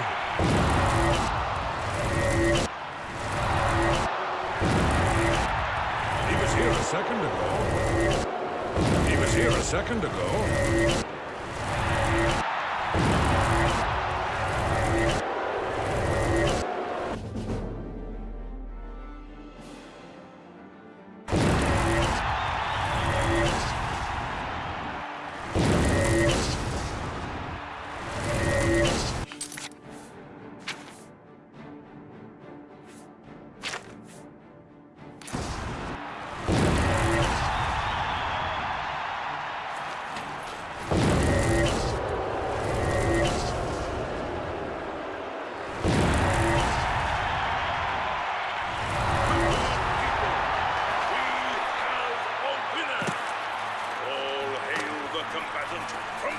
team. Victor from the blue team. Leave the arena now and rest. You. I'm a busy man. What is it? Yeah. You're busy standing there. I'm not sure if I was muted for this or not. I'm doing that a lot this stream. I don't usually mute myself as often as it is because yeah, but like the whiteout metal skin is 200 plus. I mean, it makes sense for the developers to do that because, you know, people like that kind of thing, like, but I mean, it doesn't really increase your skill or whatever, and it is kind of cheesy, you know. It's like a status symbol thing, I guess, but status doesn't really affect the way that things operate, you know, like not objectively anyway.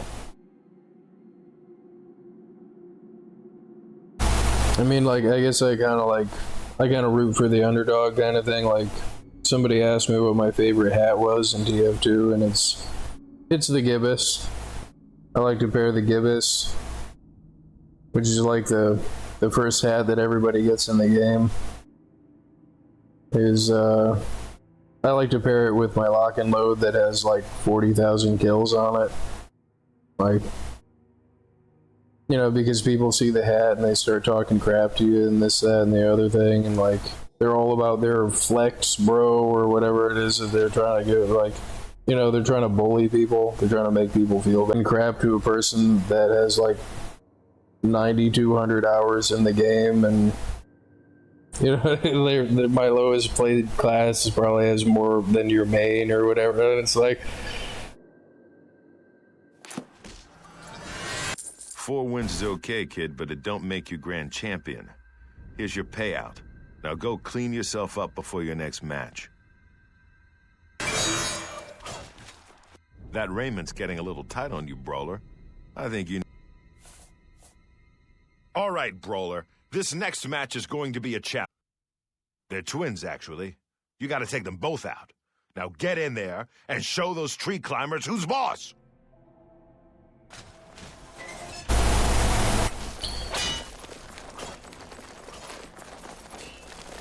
I mean, I know that's kind of like a weird way to look at it, but like,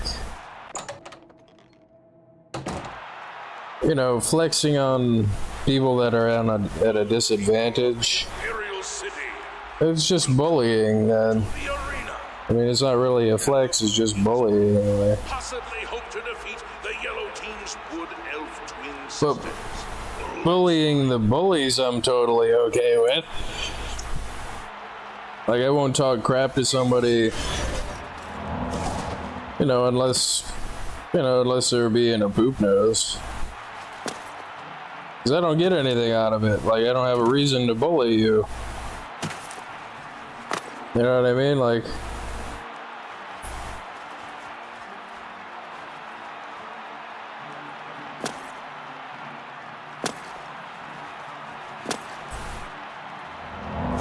not you, I mean you in the figurative sense, or whoever it is that, like...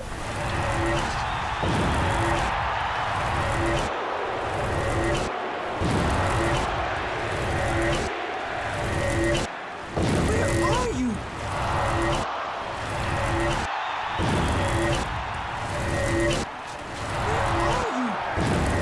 And then I say that, and then I turn around and use the game mechanics to totally bully this character. This poor wood elf here. Oops, I missed.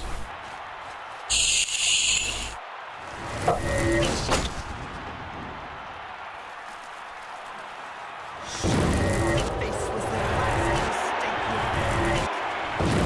Ah!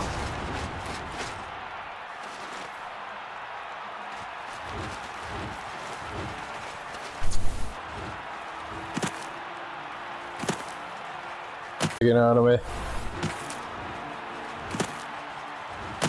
I gotta catch up on chat. I apologize. Thank you for being patient with that, but I get a little bit focus based on the thing that I'm doing in the game, or if I'm rambling, which I hear it's a quite toxic fan base. Well, not really. I mean, I would have to say that Rust has a more toxic fan base than TF2 does. If anything, I would say that that's just attributed to rumors and people that want to spread rumors.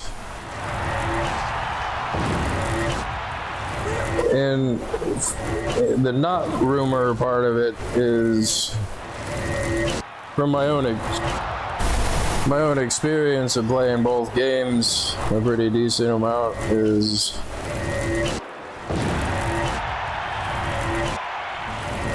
people go out of their way to try to be toxic in Rust, like it's part of the game or something, and they don't really do that in TF2. Most of the time, you see people bullying people in TF2, they get kicked from the server pretty quick.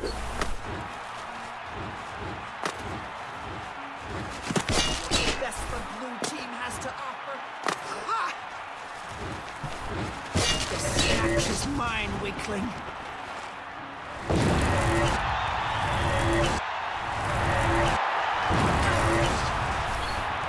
Good people, we have a winner. All hail Oh, wrong with them. from the blue team. Victor from the blue team. Leave the arena now and rest. You earned it.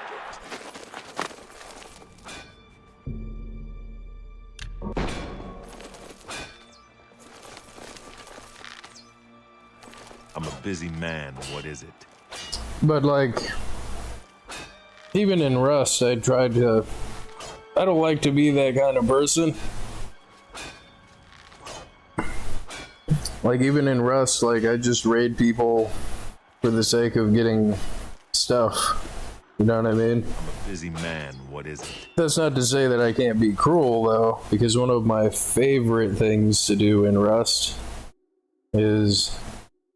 I'd have to check. I think I've got like 2,000 hours in Rust. It's not anywhere near as much as, like, you know, people that play it all the time, but I do really, really like the game. I'm not that great at shooting because up until recently I didn't have the memory to do that on the computer. Like, I have a decent computer, but I had to upgrade the memory to 32 gigabytes. And if you don't have that, what happens is the computer gets pushed into the paging file and it causes the game to stutter, particularly when shooting is happening. But to compensate for that, I got really good at tactics. And, but one of my favorite things to do in Rust is I'll, like, raid somebody's base. And, like, you know, I typically pick the easier to raid bases, like a 2x2, and I'll just blow the wall off with C4 and then put my own door on it and completely ignore their airlock. And I won't kill the people that are in the base. I'll wall them off in their own base and put like a shotgun trap there. So, you know, they'll spawn in and, you know, they'll see that their base is gone or whatever, but their sleeping bag is still there, because you do have to kill them. You know, because you can't put the shotgun trap in there, but it's not about the killing them part, but like they'll log in, they'll see that they got killed, and then see that their sleeping bag is still there, which is weird, because usually if you log in and you've been killed and you went to sleep on your bed, that means that you got raided. But most people that raid people tear the sleeping bag up so they can't get back in the base. So, you know, they log in and they're like, oh, maybe there's a chance I'll get my base back, but no, they're walled off in with the shotgun trap, so as soon as they log in, the shotgun trap goes off and kills them and scares the crap out of them. I mean, that is pretty cool, but, like, I'm not there talking crap to them while it's happening. But the funny part about that is I did raid somebody's base. It was just a 2x2. I put my own airlock on it. I put my own door on it, left their airlock alone, walled them off, and I was in the middle of going through, and the shotgun trap starts going off, and I go in complete caveman SpongeBob mode and like totally panic and like, what is happening? Oh. Like, but yeah.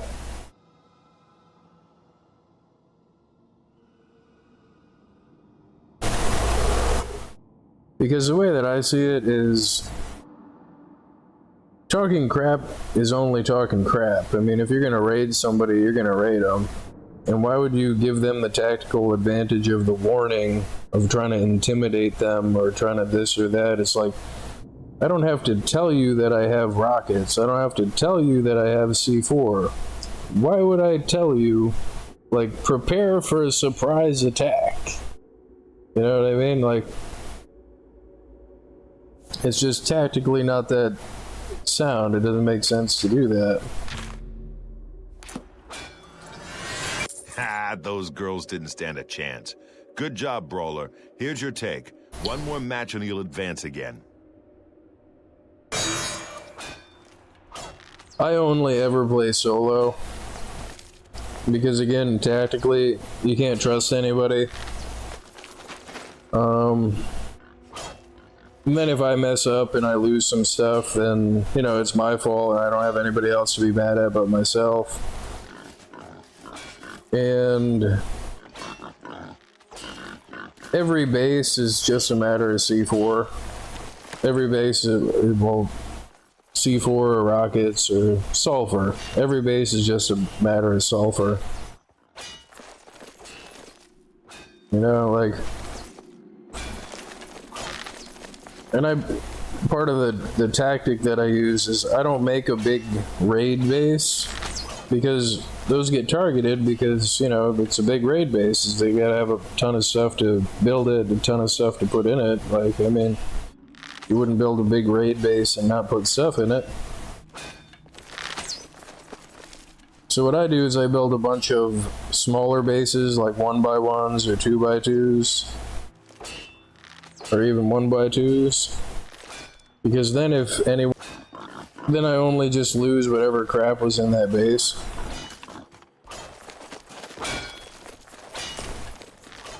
And it's more than likely to be left alone, because it doesn't look like a big raid base, but like, you know, in a 1x1 I can fit a big box, a furnace, a workbench, level 1 or level 2, the cabinet, and a few smaller boxes on the floor, and put the sleeping bag in the airlock.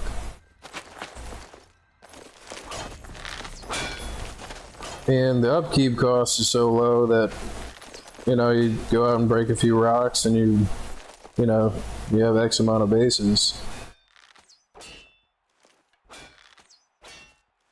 I mean, that's for vanilla Rust. But for like, if you play on a solo server that's modded that has teleports, I usually build like a teleport bunker. The interior is usually high quality metal, but it's just a 1x1 with triangles on the outside and a half wall on the top. So it looks like somebody's like no build area. You know, it looks like one of the triangles from the outside. It's not a triangle, it's a square base, but, you know, when you're running past it, your brain isn't going to think, oh, there's stuff in there. That just looks like somebody's, you know, area denial base for their raid base, but you can teleport in and out of it.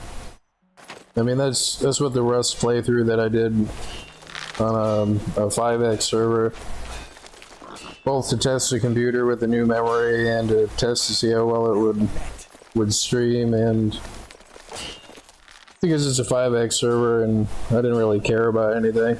Plus I need to practice shooting. I mean, I'm not bad in a group. Like, I can hit shots, I can kill people in the game. I just prefer to be alone. So then you don't have to worry about anybody else's nonsense.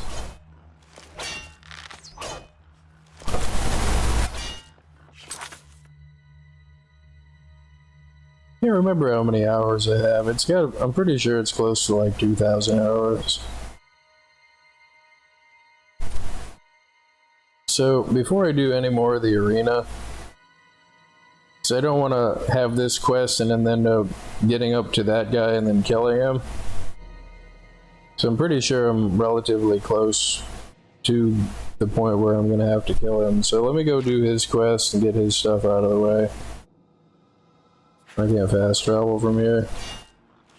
Are they going to freak out at me if I leave the arena with the arena raiment?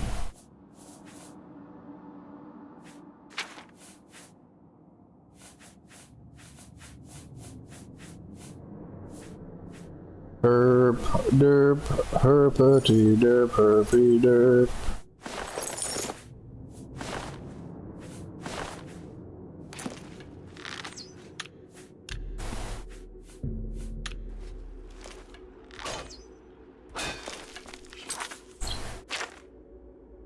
Oh, Grogog, Malugog. Oh, the bug lump. Meh. It's air conditioner time. Hold on.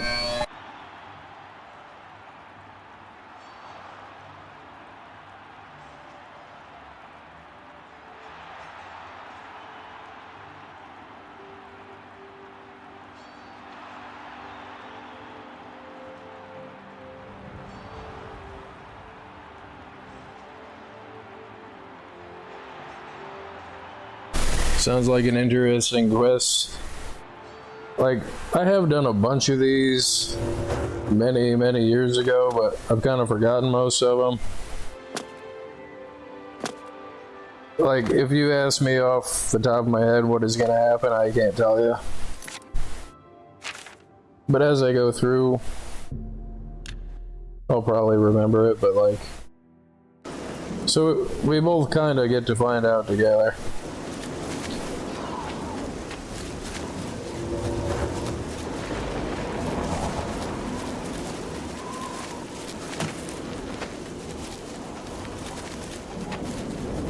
Here in Oblivion Gate. That is bugs.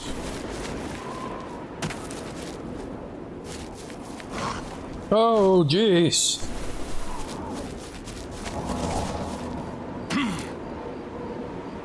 No, kitty, that's a bad kitty.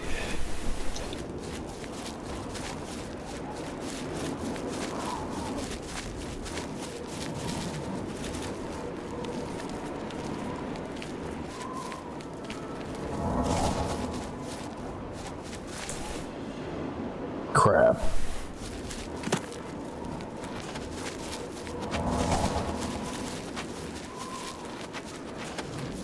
Excuse me there, dear. Oh!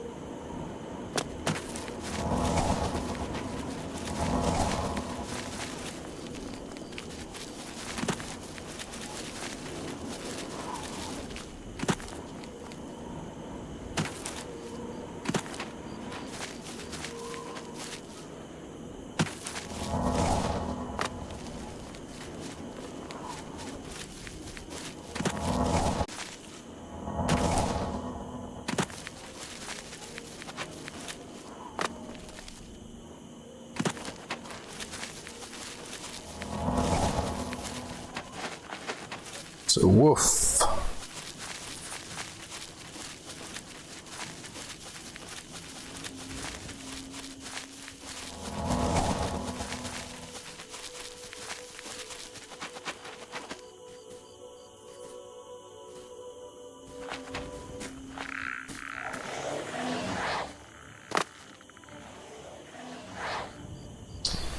Skeletals.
Pretty sure there was a bow around here. Probably like rocketed up down a freaking hill.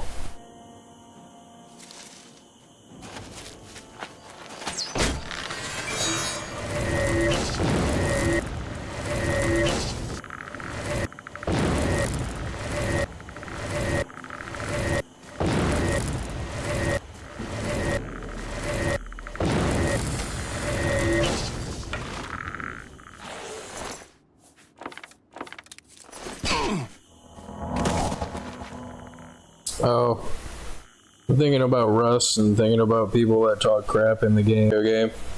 So I'm not like knocking people for doing that, but there's some people that enjoy it probably too much. And it's like the same thing in TF2, the people that try to shame the sniper that body shotted him to death, or the demo man that, like, my gun even says this on my demo man.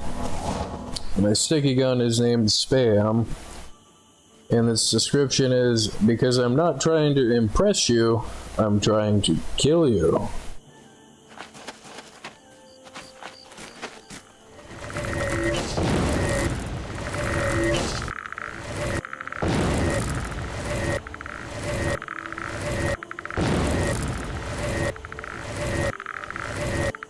It's like the same thing applied to Rust.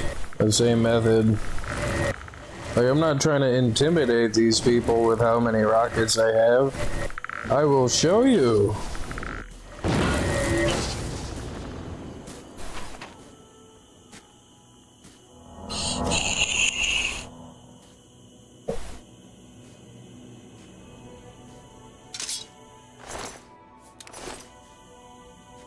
Stricken with skeletosis.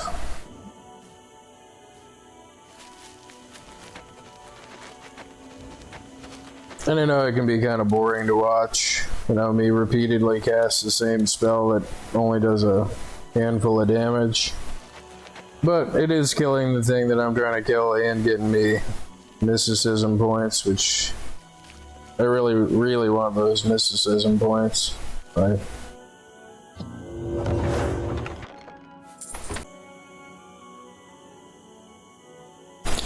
Yeah, well, I'm not disagreeing with you. I agree with you in that it is naturally toxic. The environment is made to, like,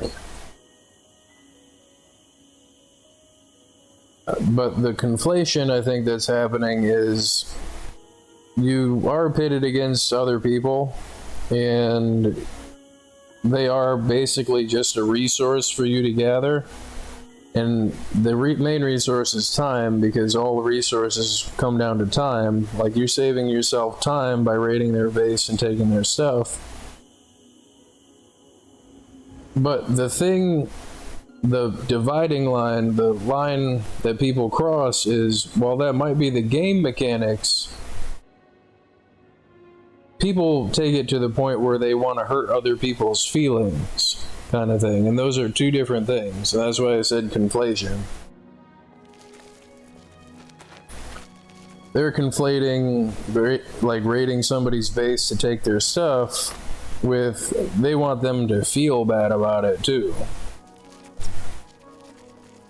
So in that, I would disagree that it's not the game itself that is toxic. People make the mistake of assuming it's toxic. And then they take it the one step further to where they go out of their way to try to be toxic.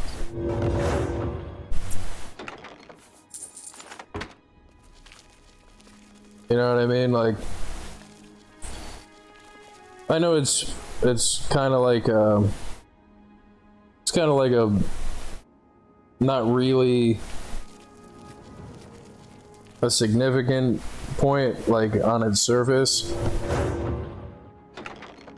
Like, it seems like I'm just nitpicking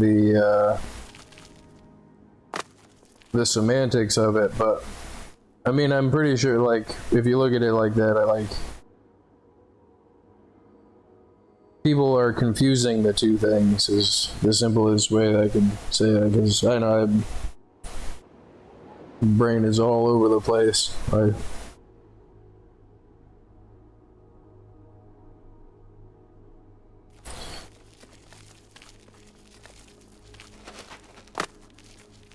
Some people are just want to hurt other people's feelings. It's less about the stuff. They just want people to feel bad.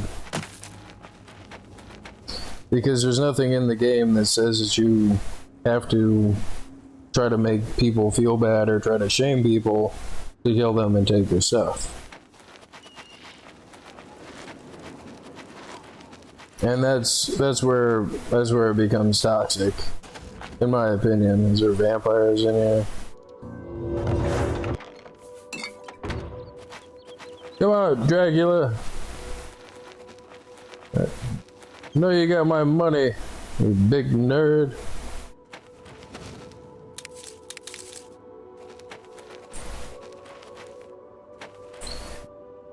Am I not wearing the beveled gauntlets? It's like, why am I not seeing the life detection clouds?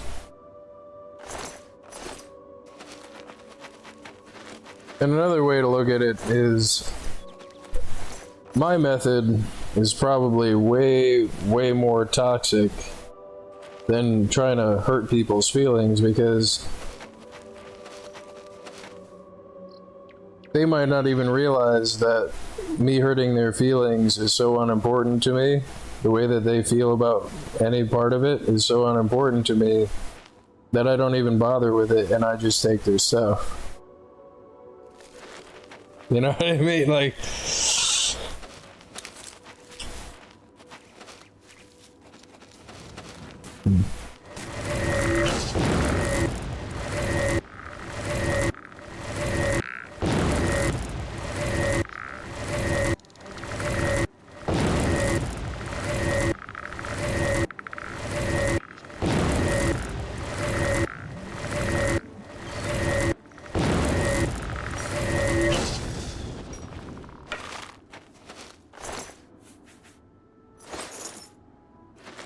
I mean, it is that. In addition to it is a tactical advantage. They have no idea who raided them. They're gonna pick and choose or accuse or blame whoever they think is their neighbor, or whoever. Usually whoever they talk the most junk to is the first person that they end up fighting with. And figuratively, it's kind of like, you know, you're rooting around in a box on the side of the road and you find a bean can. And you know the recipe for the bean can already, so that's kind of unimportant to you.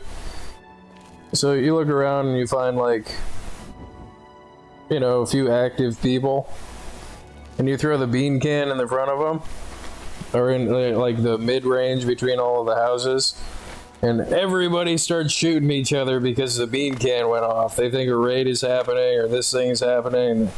The next thing you know, it's chaos, and then finally the chaos dies down. You sneak out of the bush with your water pipe or whatever and come up behind the person that won the fight. And, you know, they didn't even take time to use their meds because they didn't hear anybody was there. And then you know, get them with the Ioka or the water pipe, and then you have everybody's stuff. All because you've tossed a bean can out there and it just caused chaos. Like, I mean, that tickles me probably more than it should a little bit, but like, that's part of the game mechanics of both the game itself and how people's mind works. Like, because people are trying to emulate the stuff that they see on videos, and it's like they kind of miss the underlying subtext of the mechanics of what's happening in the videos.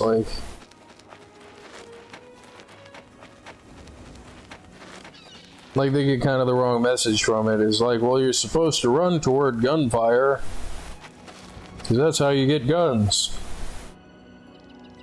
Well, not if you're in like a bone armor set with your compound bow, just, you know, waiting for the winner to happen, you know, the winner to go over to try to loot the bodies, and then they catch an arrow to the face. A silent arrow from a far distance. Like,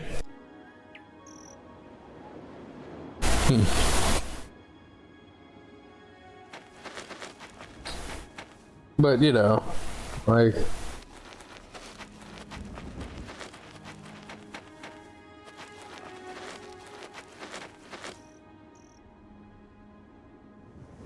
It doesn't always work out like that, but occasionally it does.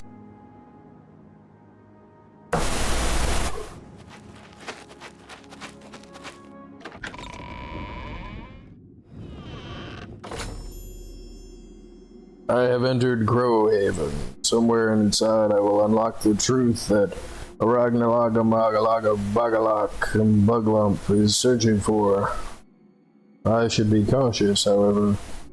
The fort has long since lost its noble trappings in the presence of evil. Evil is unmistakable. Yeah, I'm not gonna narrate any of that stuff. I'm not gonna... Is it narrating? Read aloud? No, I guess it is narrating. I don't know. Yeah, well, thank you for hanging out and putting up with, I'm sure must have been a relatively boring experience, but thank you. Thank you for the suggestions in the games.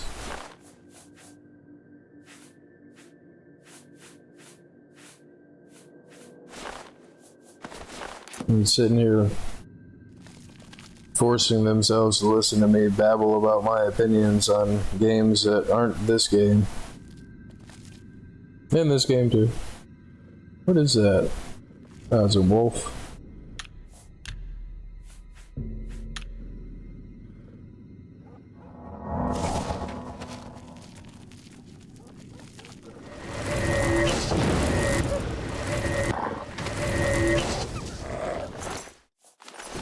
It's a wolf.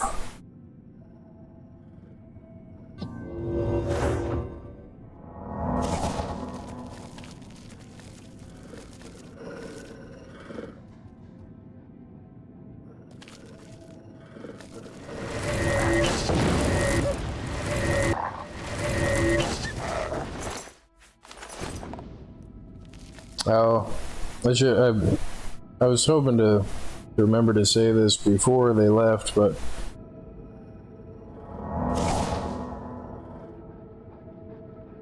maybe in, like, you know, a modded server's trade post or whatever, you know, the outhouse, they call it the outhouse, the outpost,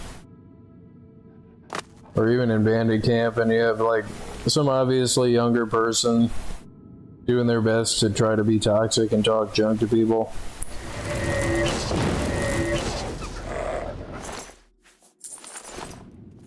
And, like, you know, they're doing all the stereotypical younger person junk talking stuff, like, you know, just basic insults, calling people a duty nose or a poopy face, and they get kind of quiet, and you can hear them, like, if you say it in the middle of what they're saying and they hear you, like, you can hear them stop and have to process it for a second, and then, like, they have to redouble their efforts to try to sound tough or intimidating or toxic, but, like, I'll do my homework later, Mom. You know, they get real upset, like,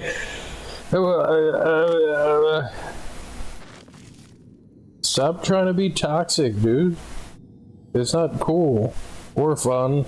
And you're not particularly that intimidating.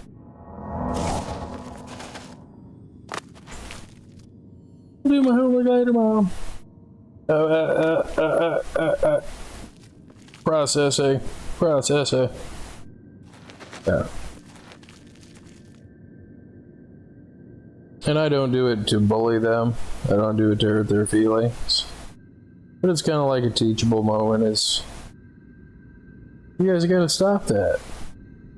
That ain't cool.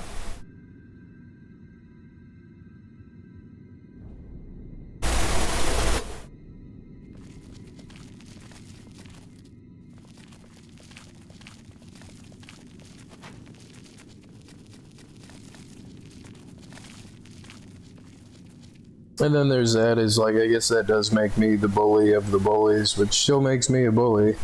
Anyway, it's like,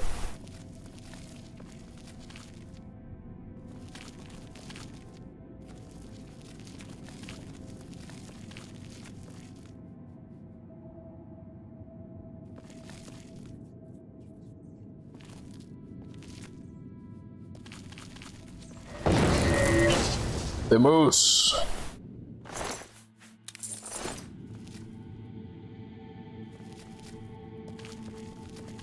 Yeah, I'm pretty sure this must have been like a really early quest for this to be like.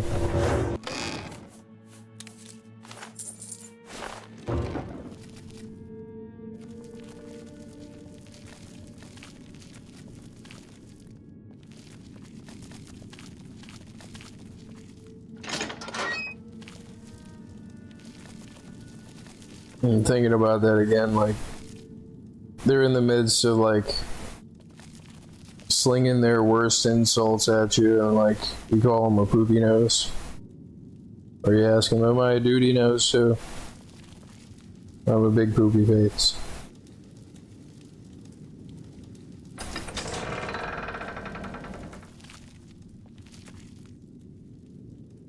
You are a poopy!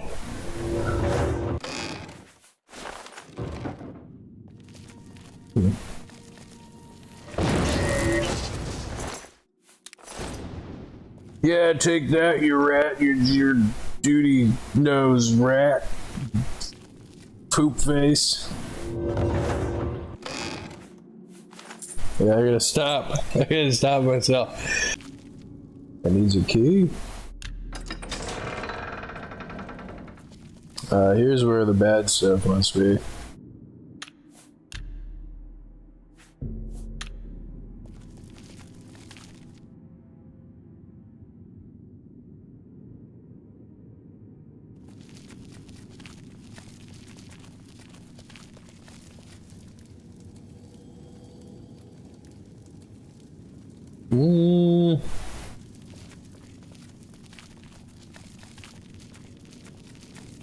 I mean, somebody's either living or unliving here.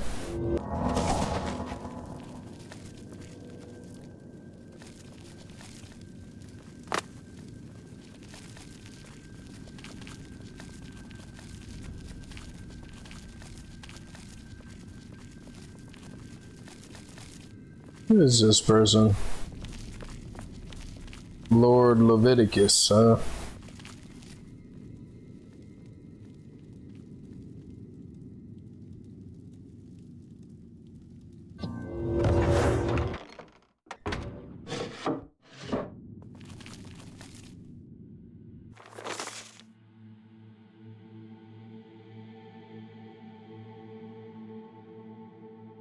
Yeah, I've seen this love note somewhere else.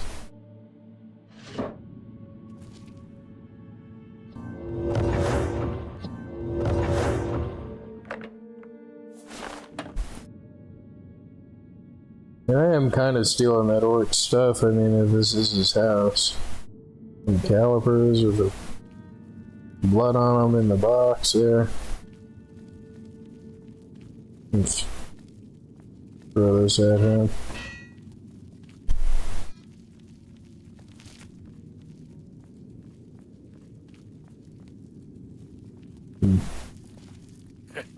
I'd better cut down on the ale. Starting to see things, I am. Got an arrow sticking out of their eyeball. Must have been the wind.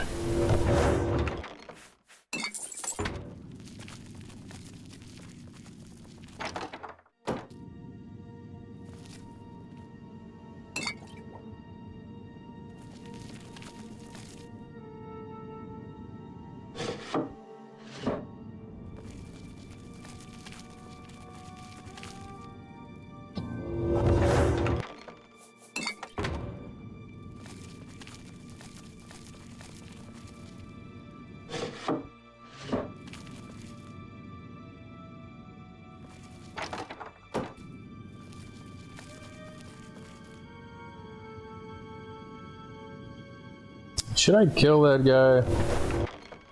I mean, see, that's the thing is, I'm kind of good at, like, sneaking around and, like, avoiding stuff that might be scripted. So, like, I'm pretty sure I'm supposed to encounter him and talk to him. He's probably going to try to fight me. Yeah.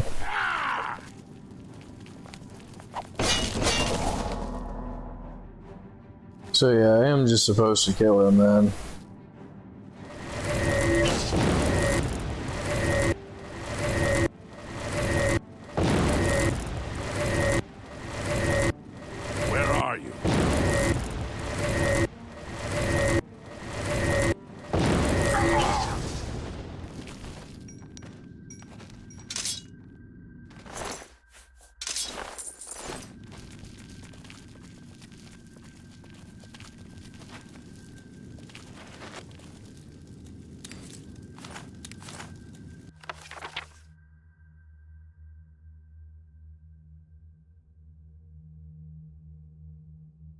Yeah, he really does love that orc lady.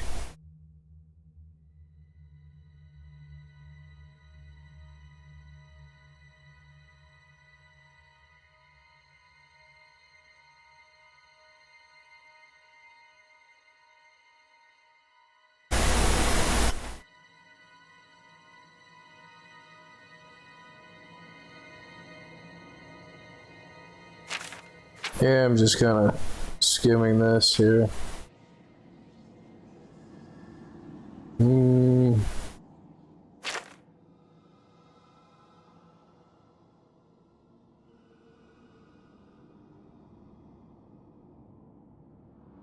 See, now I'm kind of interested. Well, I do kind of have to do something for, like, you know, a few moments here. I will be right back.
Ah, much better.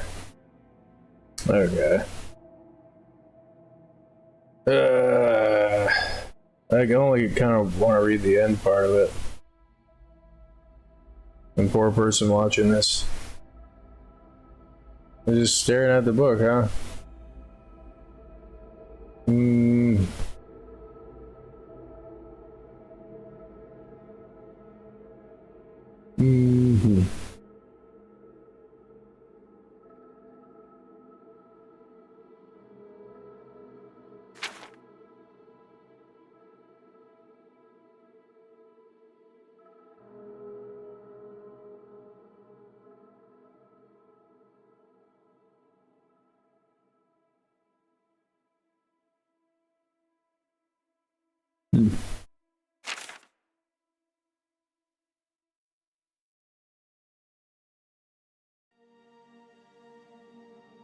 Betrayal, foul and loathsome.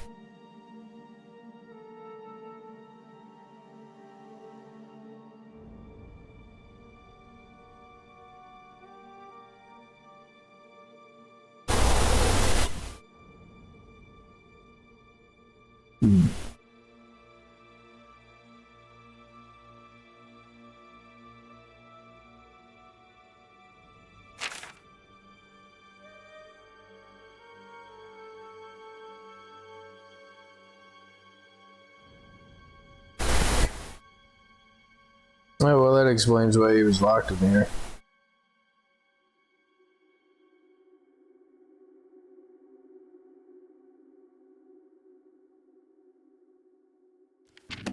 Entry 10, ...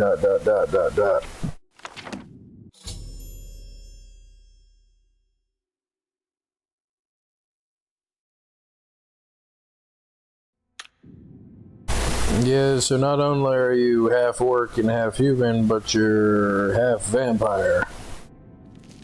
All three halves put together. We are Voltron, defender of the... I think my math is off here.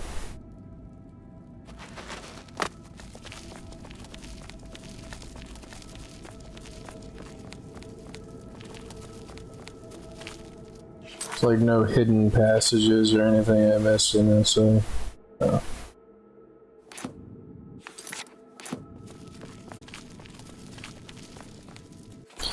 Oh, there is.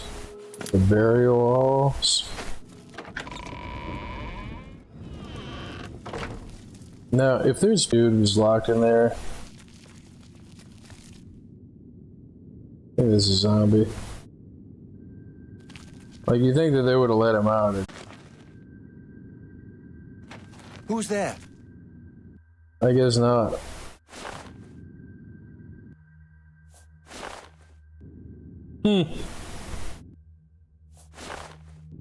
Stole your pants.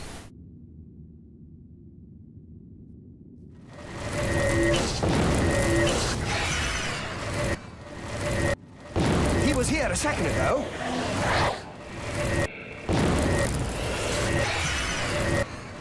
Where are you?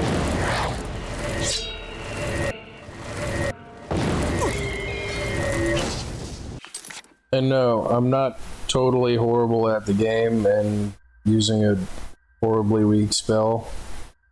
I mean, because I can, like, one-shot that guy if I wanted to. I'm doing this to level my mysticism. I made this spell.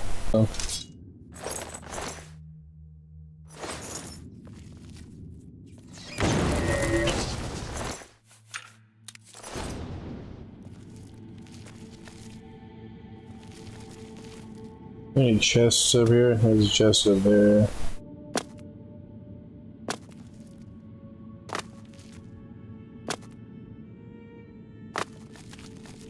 Lugrolok Malugak.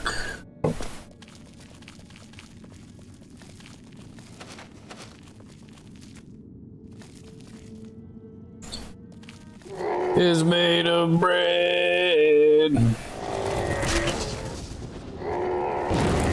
What is made of bread? Zombie, zombie.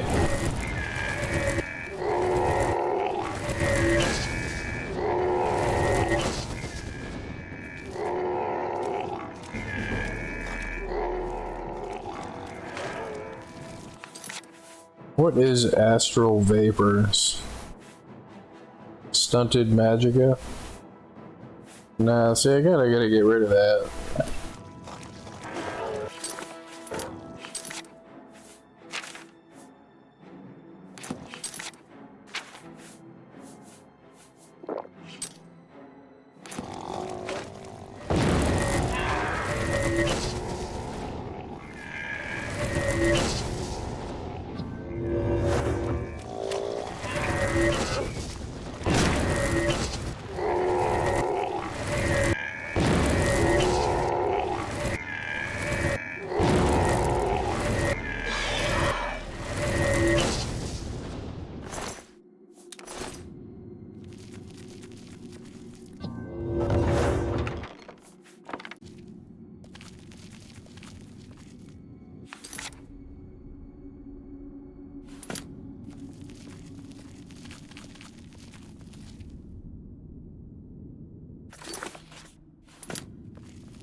See, I don't think there's anything behind that, but there might be.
Never had a zombie do that before.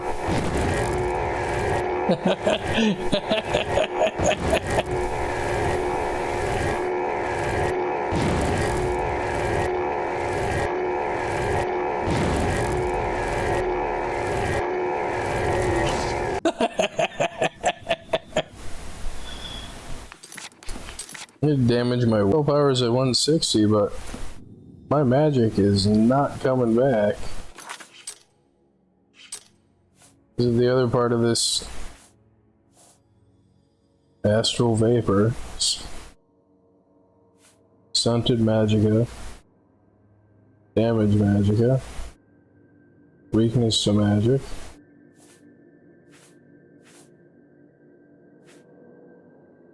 I think that's the first disease that I've ever caught.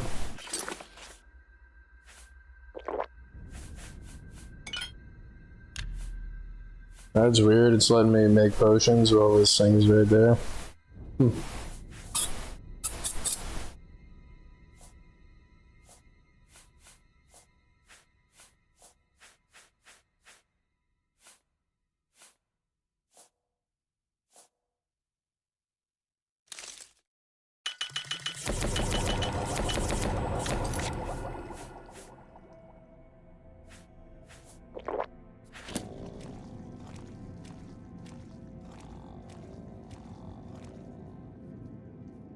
Must be because it didn't detect me.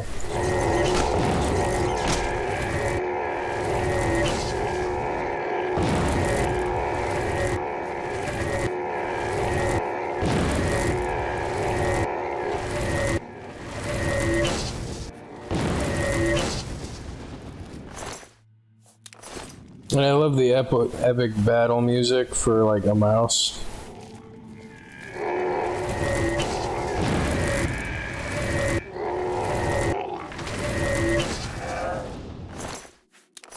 I mean, this is a little more than a mouse, but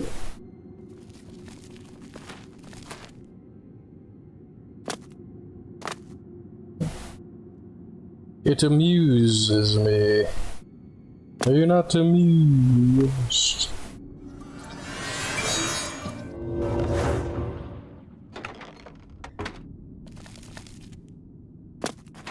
He's made of bread. Made of bread. Zombie. Zombie.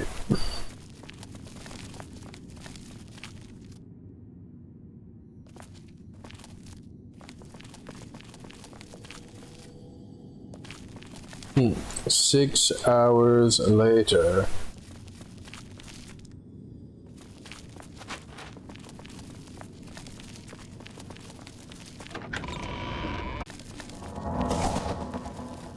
Oh, no.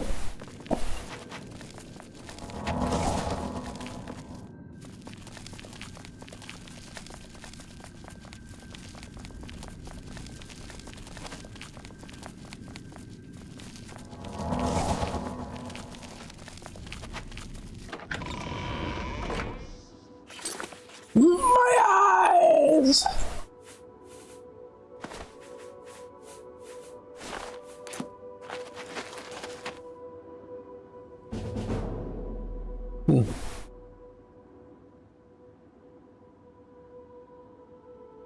Nice.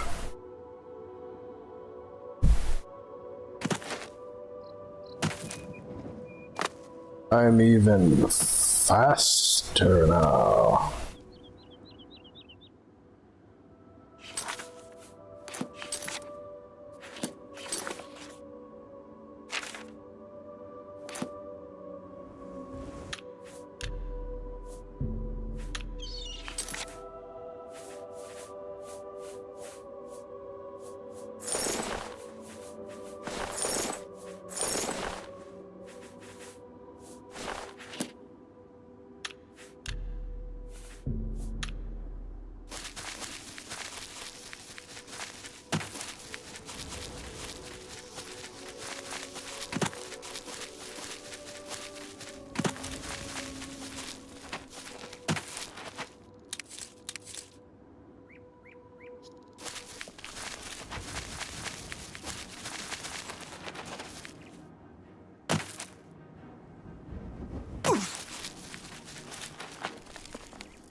I don't have any. I don't have any bounty.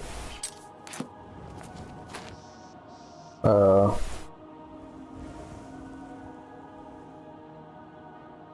I'm not regenerating mana at all.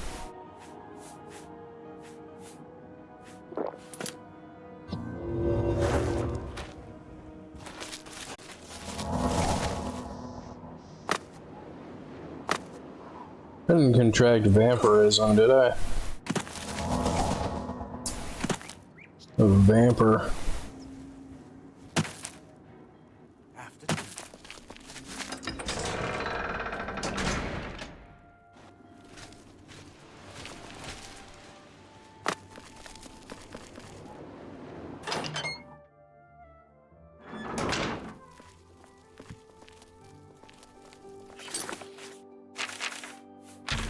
Hello. Well met. Not smart to carry around broken. Perhaps you need new armor, a weapon? That seems a fair price. That...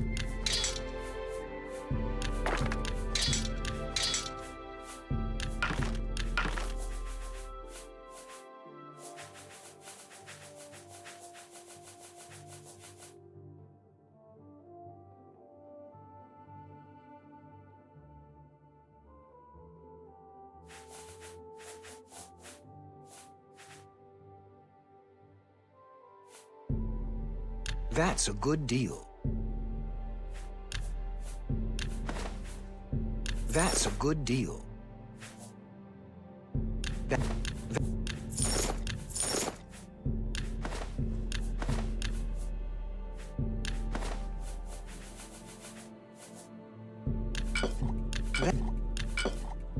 You drive a hard bargain.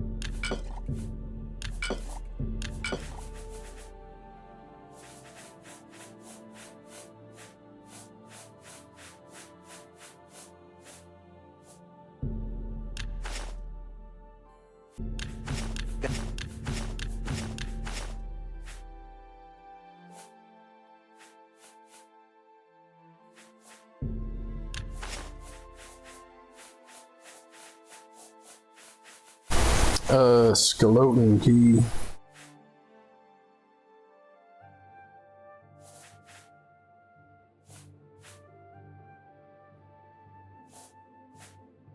Come back. Farewell.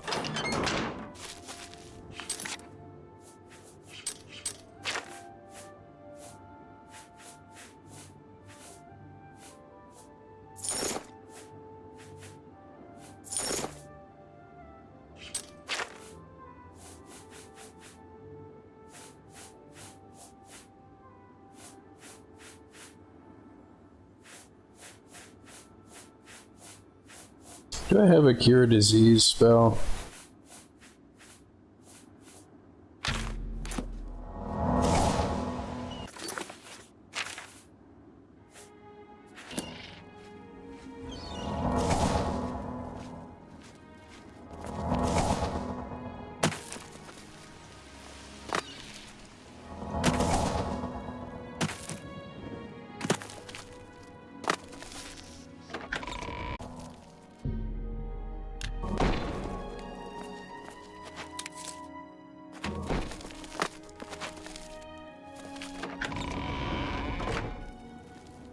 The skeleton.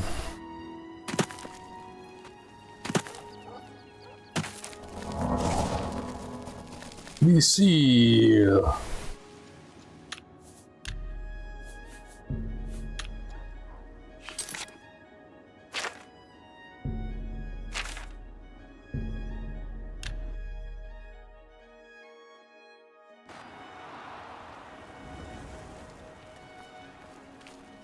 How do you do? The... Come on, shoot the arrow. Come on.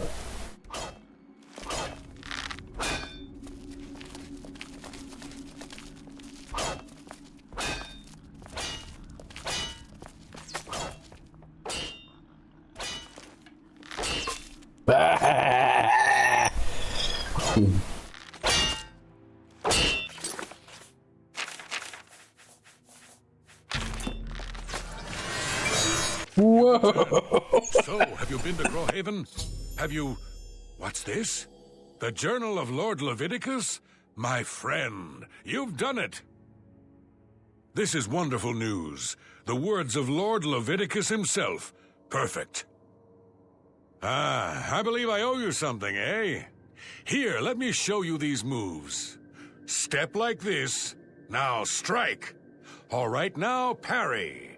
That's it. There you are. Some of the best combat moves you'll ever learn.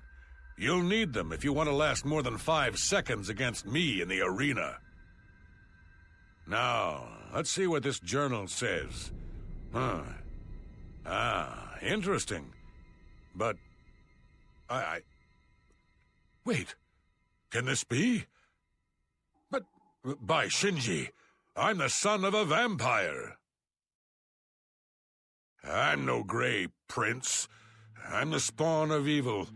I thought my father was a nobleman, not some blood-sucking monster. I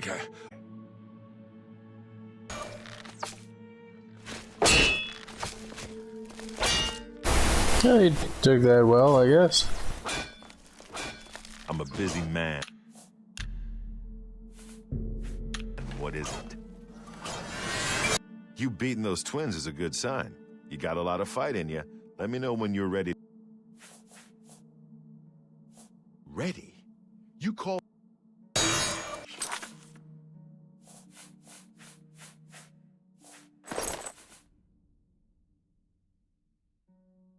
I did get him to shoot me.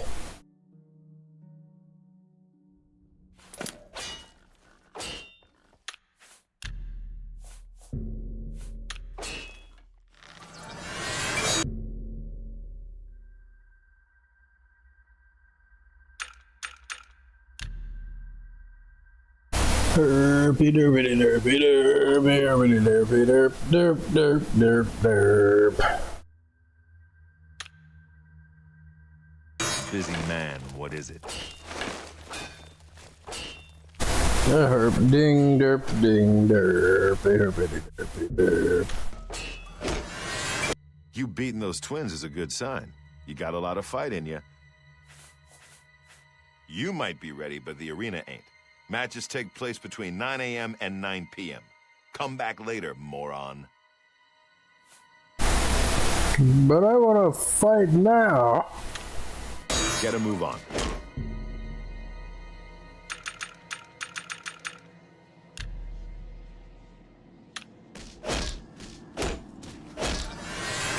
You beating those twins? Your next opponent is a Khajiit. Not one of the quick, jumpy ones either. This cat goes in heavy, usually with an axe. Now go get him.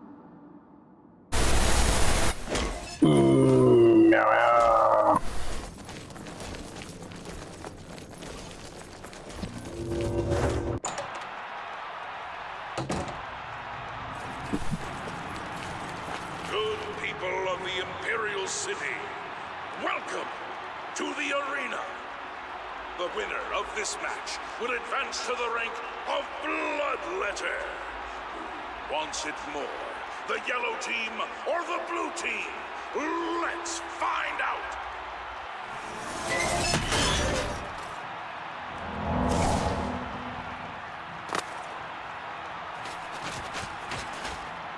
The meow meow.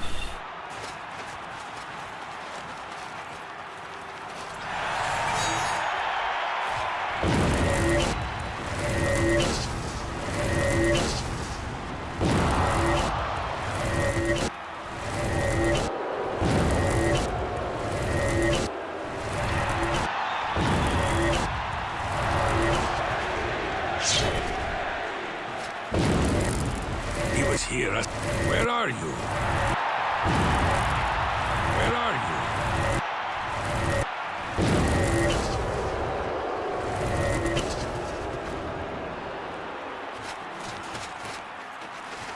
Yeah. Not the best the blue team has to offer.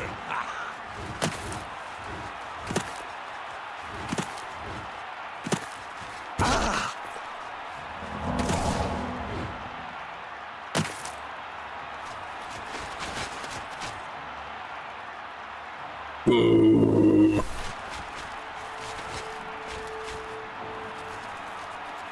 meow.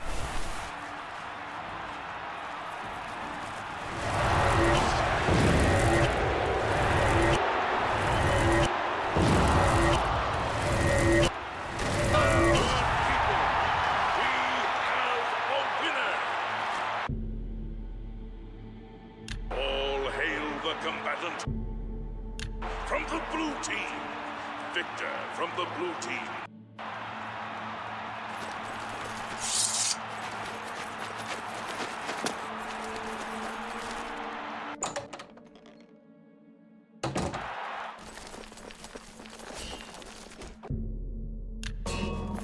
Meow meow meow meow meow meow meow meow meow meow meow. Man, what is it? Okay, so you can fight. Your new title is Bloodletter. You're getting into the real game now, kid. You made it to Bloodletter, which is more than I can say for most people who step into that arena. Keep it up. Meow meow meow meow meow meow meow meow. The next opponent. I've seen him fight with both a mace and a sword, so be ready for either one.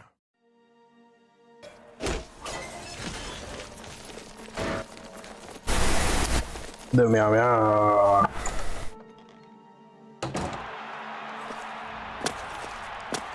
Good to the arena. There's nothing better than watching two eager bloodletters fighting to the death for fame and glory. But enough talk.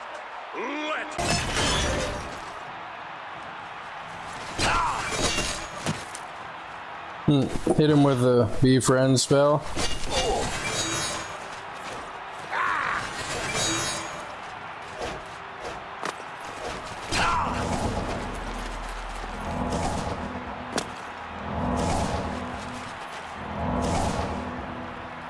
Wonder what happens if you take off the raiment in the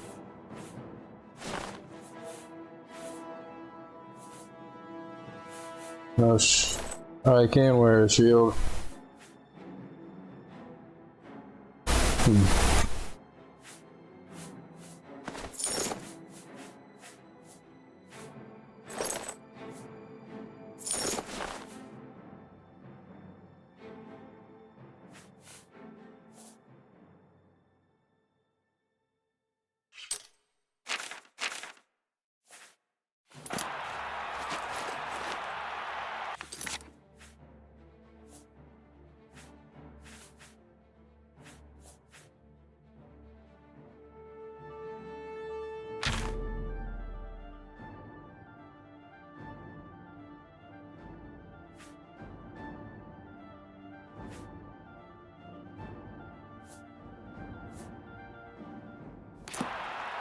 I wonder what happens if I hit him with this. Why is my spell effectiveness only at... Alright, so I guess I do have to take this off. Can this be? The blue team combatant is wearing an arena battle raiment. The blue team is hereby disqualified. Okay. So that happens if you take off your you take your clothes off in the arena. I guess you get upset about that.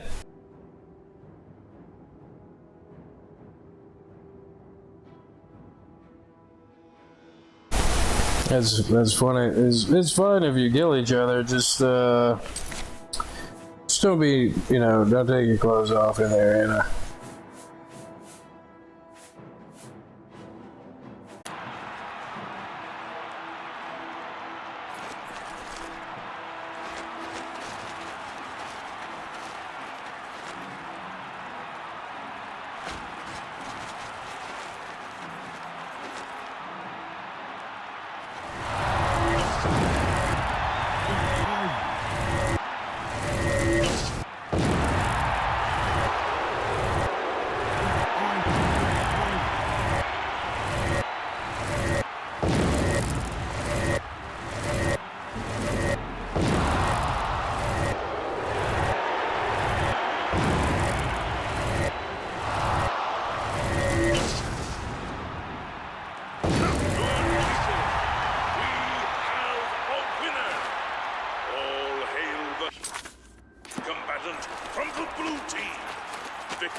busy man. What is it?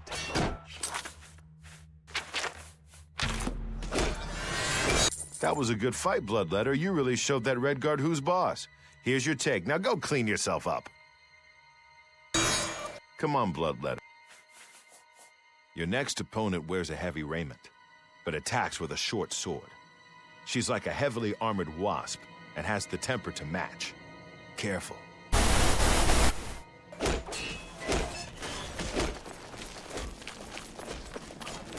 The meow, meow, meow, meow, meow, meow, meow, meow, meow, meow, meow, meow, meow. Good people of the Imperial City, welcome to the others. Do what they do best, and they're dying to prove their worth. So let the bloodletting begin.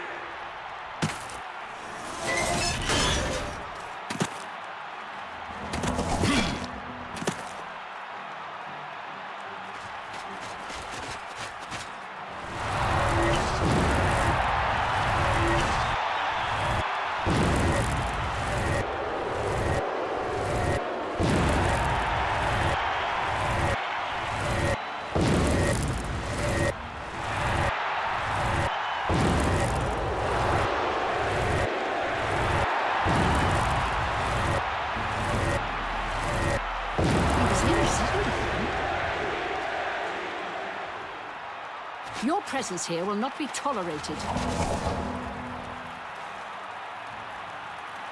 Why not, though?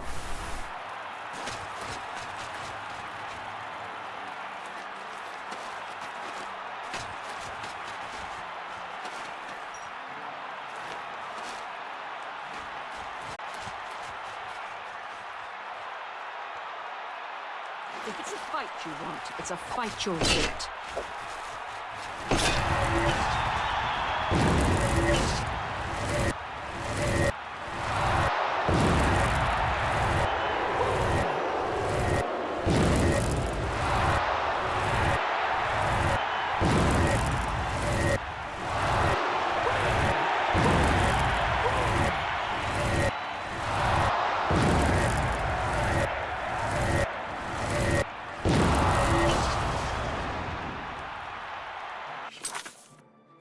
Is he gonna freak out if I drink a potion? He was here a second ago.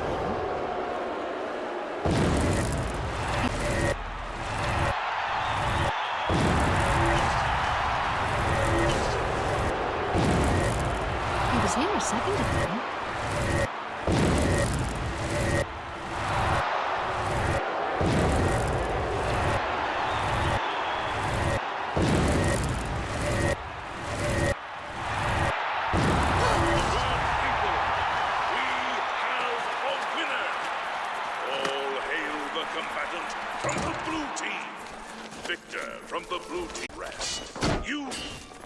Busy man, what is it? Leave the arena now.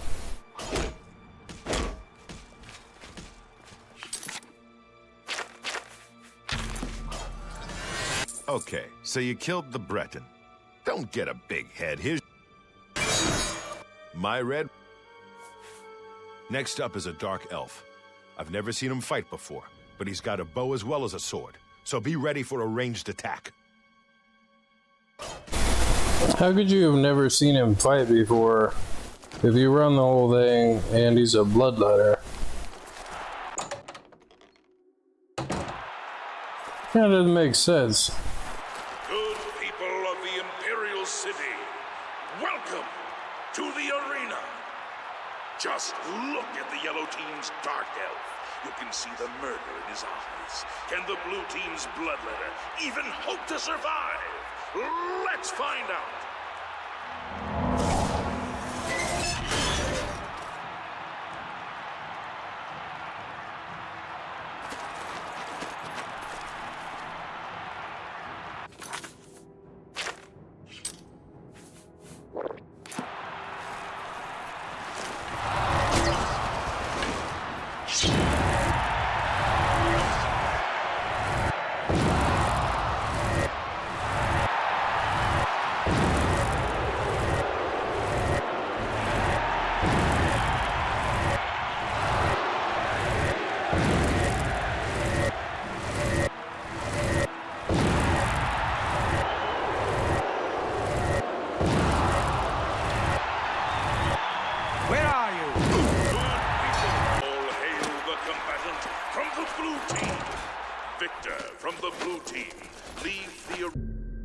arena now and rest.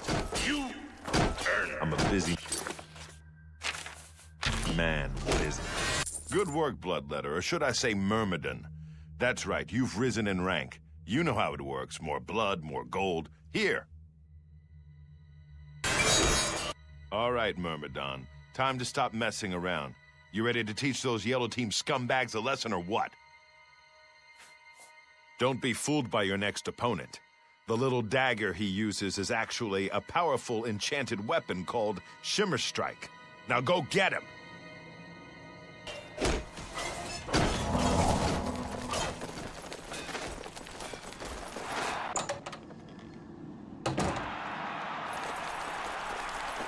Good people of the Imperial City, welcome to the arena. The Yellow Team's combatant has slain many opponents with his magical dagger, Shimmer Strike. Let's see if the blue team can end his winning streak. Derby, derby, derby, derby.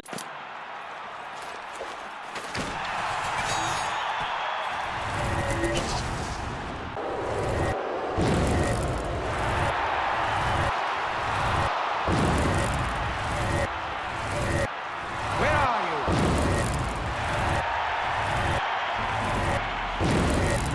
Where are you?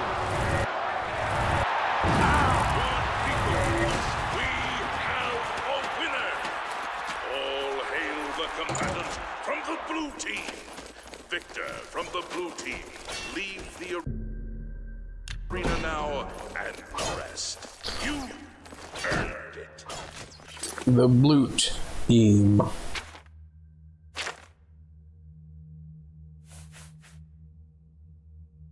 You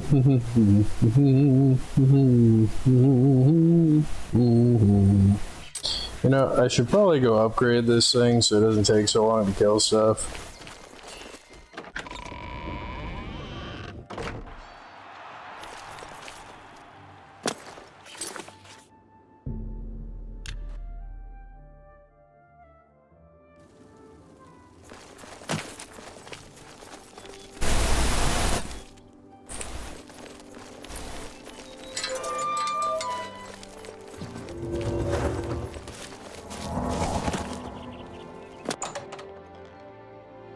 What have you been getting into?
And it goes to resto.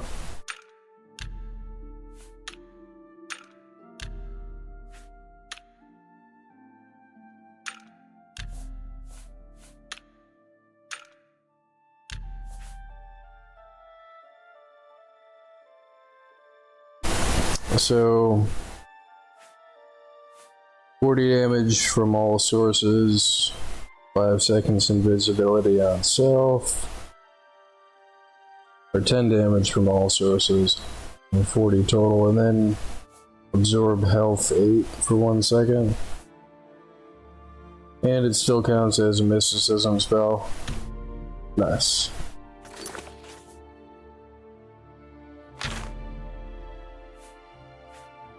And it only costs 37 mana.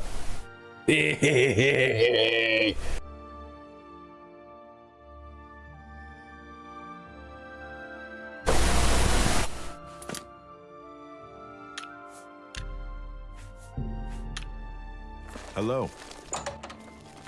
Oh, hello. Well, I just looked up and I realized that I just hit the 3-hour mark on the stream.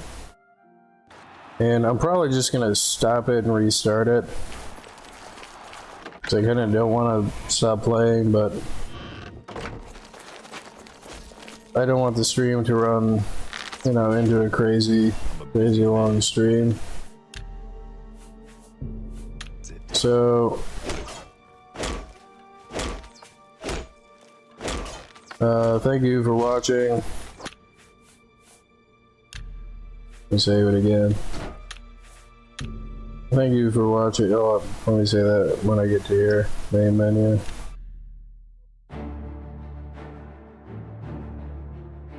I'm clicking the button right now.